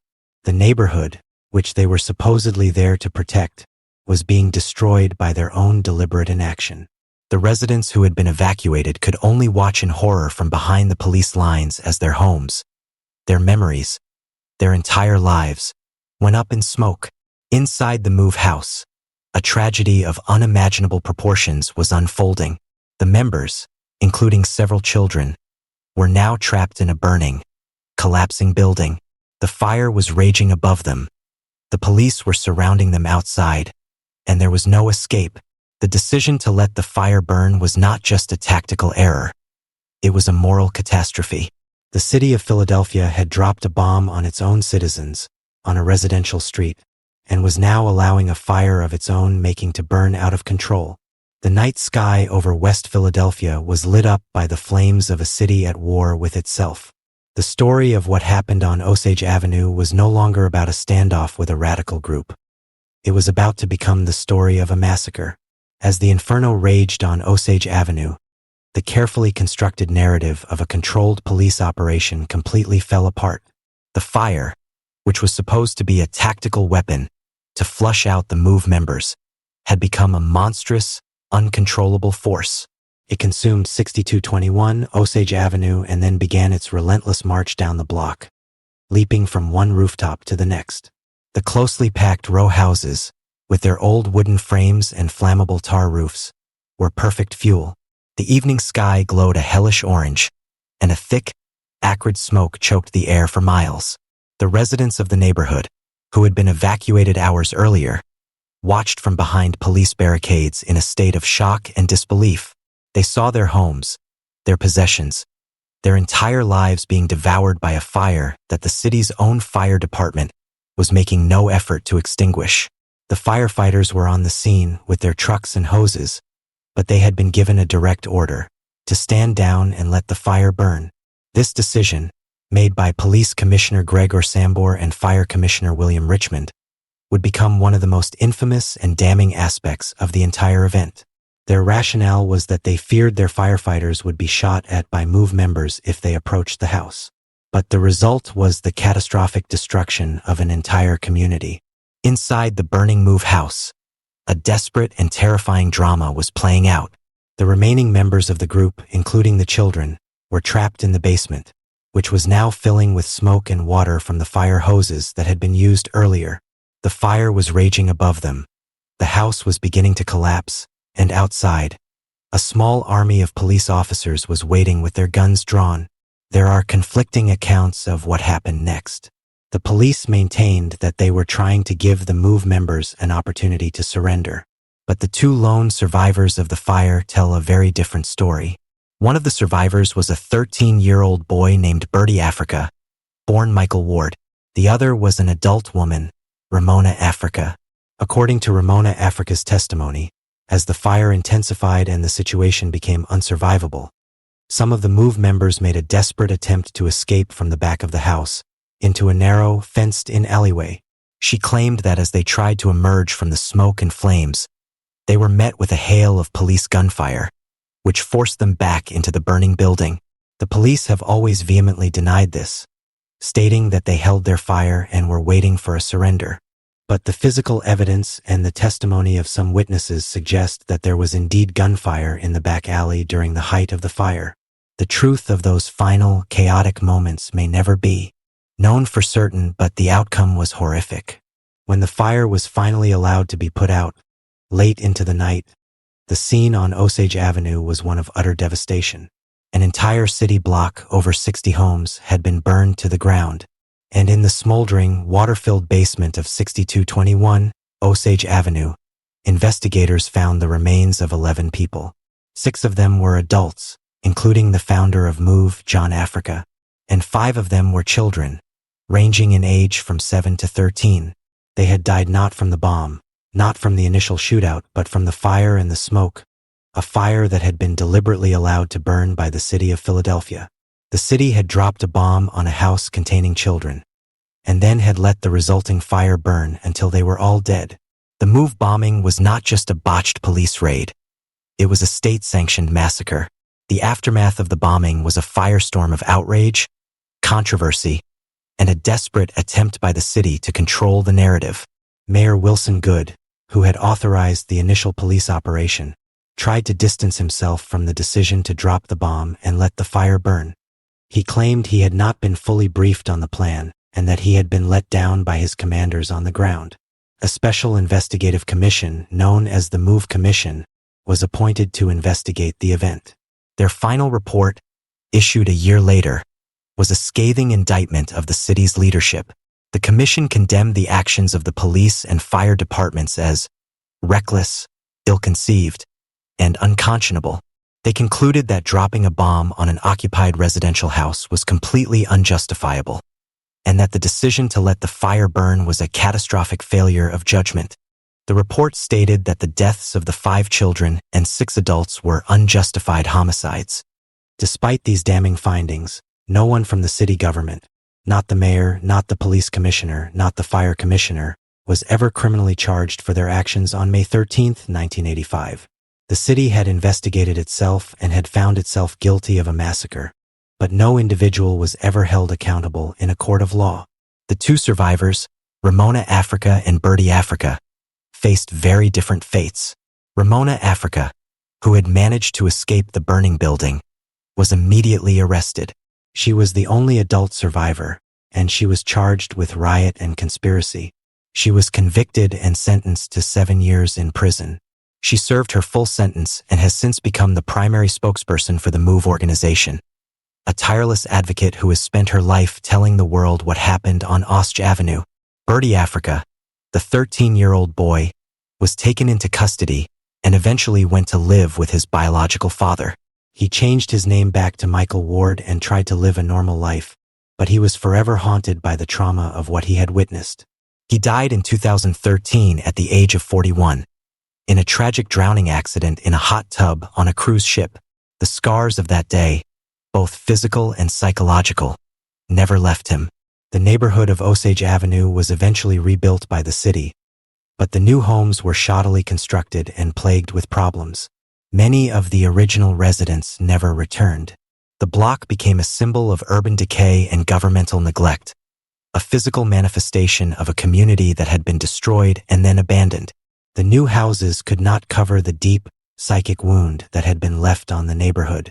The legacy of the MOVE bombing is a complex and deeply troubling one. It is a story that has been largely forgotten by mainstream American history, but for the city of Philadelphia, and for the nation's ongoing conversation about race, policing, and state power, it remains a profoundly raw and painful subject.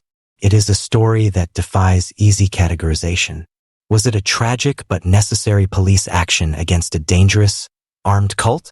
Or was it a racially motivated act of state terror against a group of black radicals who dared to challenge the system? The truth, as is often the case, is likely somewhere in the messy, complicated middle. MOVE was not a peaceful organization of harmless idealists. They were a confrontational and often aggressive group who terrorized their neighbors and openly defied the law. They were armed, and they had fortified their home into a bunker. The city had a legitimate reason to be concerned, but the response of the city was so disproportionate, so reckless, and so brutally violent that it transcended any notion of legitimate law enforcement. The decision to drop a military-grade explosive on a residential house, to use a fire as a weapon, and to sacrifice an entire neighborhood in the process, was a stunning abuse of state power.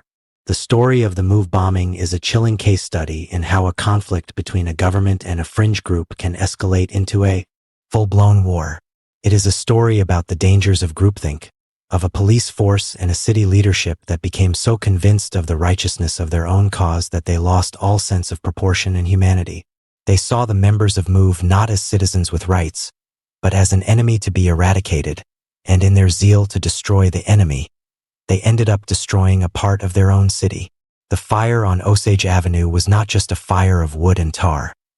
It was a fire of ideology, of fear, and of a deep-seated racial and political animosity that had been simmering in the city for years. The bombing was the terrible, logical conclusion of a conflict that had no peaceful off-ramps. The city and MOVE were on a collision course, and the result was a catastrophe that left a permanent stain on the history of Philadelphia. The question that lingers is not just how it happened, but how a modern American city could allow it to happen. In the years and decades following the 1985 bombing, the story of MOVE and the city of Philadelphia did not end. It entered a long, painful, and often surreal epilogue, a chapter defined by legal battles, historical revisionism, and a city's struggle to come to terms with the profound trauma it had inflicted upon itself. The fires on Osage Avenue were extinguished, but the embers of anger, grief, and injustice continued to smolder. The MOVE Commission's report, while scathing in its condemnation, was ultimately a document without teeth. Its recommendation that the district attorney's office convene a grand jury to investigate the actions of city officials was followed, but the grand jury, in a move that shocked many, declined to bring any criminal charges against Mayor Good, Police Commissioner Sambor, Fire Commissioner Richmond, or any of the police officers involved in the assault and the decision to let the fire burn. The official legal position of the city was that while the outcome was a tragedy, no criminal act had been committed by any city employee. The system had investigated itself and had, in a legal sense, found itself innocent. This lack of criminal accountability became a central and enduring part of the tragedy's legacy. For the survivors, for the families of the deceased, and for many in the Black community, it was a profound and bitter injustice. It reinforced the belief that there were two systems of justice in America, one for the powerful and one for the powerless. The city had dropped a bomb on a house full of Black men, women, and children, and no one was going to jail for it. The legal battles, however, did continue in civil court. In 1996, a federal jury found that the city of Philadelphia had used excessive force and had violated the civil rights of the MOVE members during the bombing. They awarded the two survivors, Ramona Africa and Bertie Africa, represented by his father, $1.5 million in damages. It was a symbolic victory, a legal acknowledgement of the city's culpability, but it was a small consolation for the loss of an entire family and a lifetime of trauma. The city had been forced to pay for its actions, but the individuals who made the decisions were never held personally responsible. The story took another bizarre and ghoulish turn in 2021. Over 35 years after the bombing, it was revealed that the remains of some of the children who had died in the fire, which were supposed to have been returned to their families for burial, had instead been kept for decades by the University of Pennsylvania's Museum of Anthropology and Archaeology. A professor at the museum had been using the bones of two of the young girls, Tree and Delicia Africa, as a case study in a forensic anthropology course that was offered online. The revelation was horrifying. The city learned that the remains of these children had been treated not as human beings to be laid to rest, but as academic specimens, their bones used for teaching without the knowledge or consent of their living relatives. The news sparked a massive public outcry and a new wave of shame and soul-searching for the city and its institutions. It was a grotesque echo of the original event, another example of the system's profound and dehumanizing failure to treat the members of MOVE with basic human dignity. Even in death, the University of Pennsylvania and the city of Philadelphia were forced to issue public apologies, and the remains were finally, after nearly 4 decades, returned to the Africa family. The MOVE organization itself did not disappear after the 1985 bombing. The surviving members, led by the indomitable Ramona Africa, continued their activism. They became powerful symbols of resistance against police brutality and state violence. The case of the MOVE 9, the members who had been imprisoned after the 1978 shootout, also became a major focus of their efforts. Over the years, through tireless legal work and advocacy, all of the MOVE 9 were eventually granted parole and released from prison, many of them having served over 40 years for a crime they maintained they did not commit. The legacy of the MOVE bombing is a complex and deeply uncomfortable one for the city of Philadelphia. It is a chapter of its history that many would prefer to forget, but which continues to resurface, a persistent ghost in the city's collective consciousness. It is a story that has been told and retold in documentaries, books, and academic studies, each one trying to make sense of how a modern American city could come to wage a literal war against its own citizens. The event stands as a stark and chilling case study in the dangers of escalating conflict and the dehumanization of an enemy. The Philadelphia Police Department and the city's leadership, haunted by the death of an officer in 1978, came to see MOVE not as a group of citizens with rights, but as a cancerous growth that needed to be excised from the body politic at any cost. This mindset allowed them to justify a series of increasingly reckless and violent decisions, culminating in the almost unthinkable act of dropping a bomb on a residential neighborhood. It is also a story about the complex intersection of race, class, and power in urban America. The residents of Osage Avenue were predominantly black and working class. Many have argued that if a similar armed standoff had occurred in a wealthy, white neighborhood, the police response would have been vastly different. The decision to sacrifice an entire city block to neutralize one problem house is one that speaks to a deep and systemic disregard for the lives and property of the people who live there. Today, the 6200 block of Osage Avenue is a quiet, unassuming street. The homes have been rebuilt. New families live there, but the block is a scar, a place where the memory of the fire still lingers. For those who know the story, it is impossible to walk down that street without seeing the ghosts of 1985, without hearing the echo of the loudspeakers, the gunfire, and the final, terrible explosion. The MOVE bombing is not a mystery in the traditional sense. We know who dropped the bomb. We know who gave the orders. We know who died. The mystery of the MOVE bombing is a moral and political one. It is the mystery of how a city, a government, and a community could allow such a catastrophe to happen. It is the mystery of how a society can justify dropping a bomb on its own children. We are left with a story that has no heroes. It is a story of a radical group whose own confrontational tactics contributed to their tragic end, and of a city government that responded with a level of force that was both criminal and incompetent.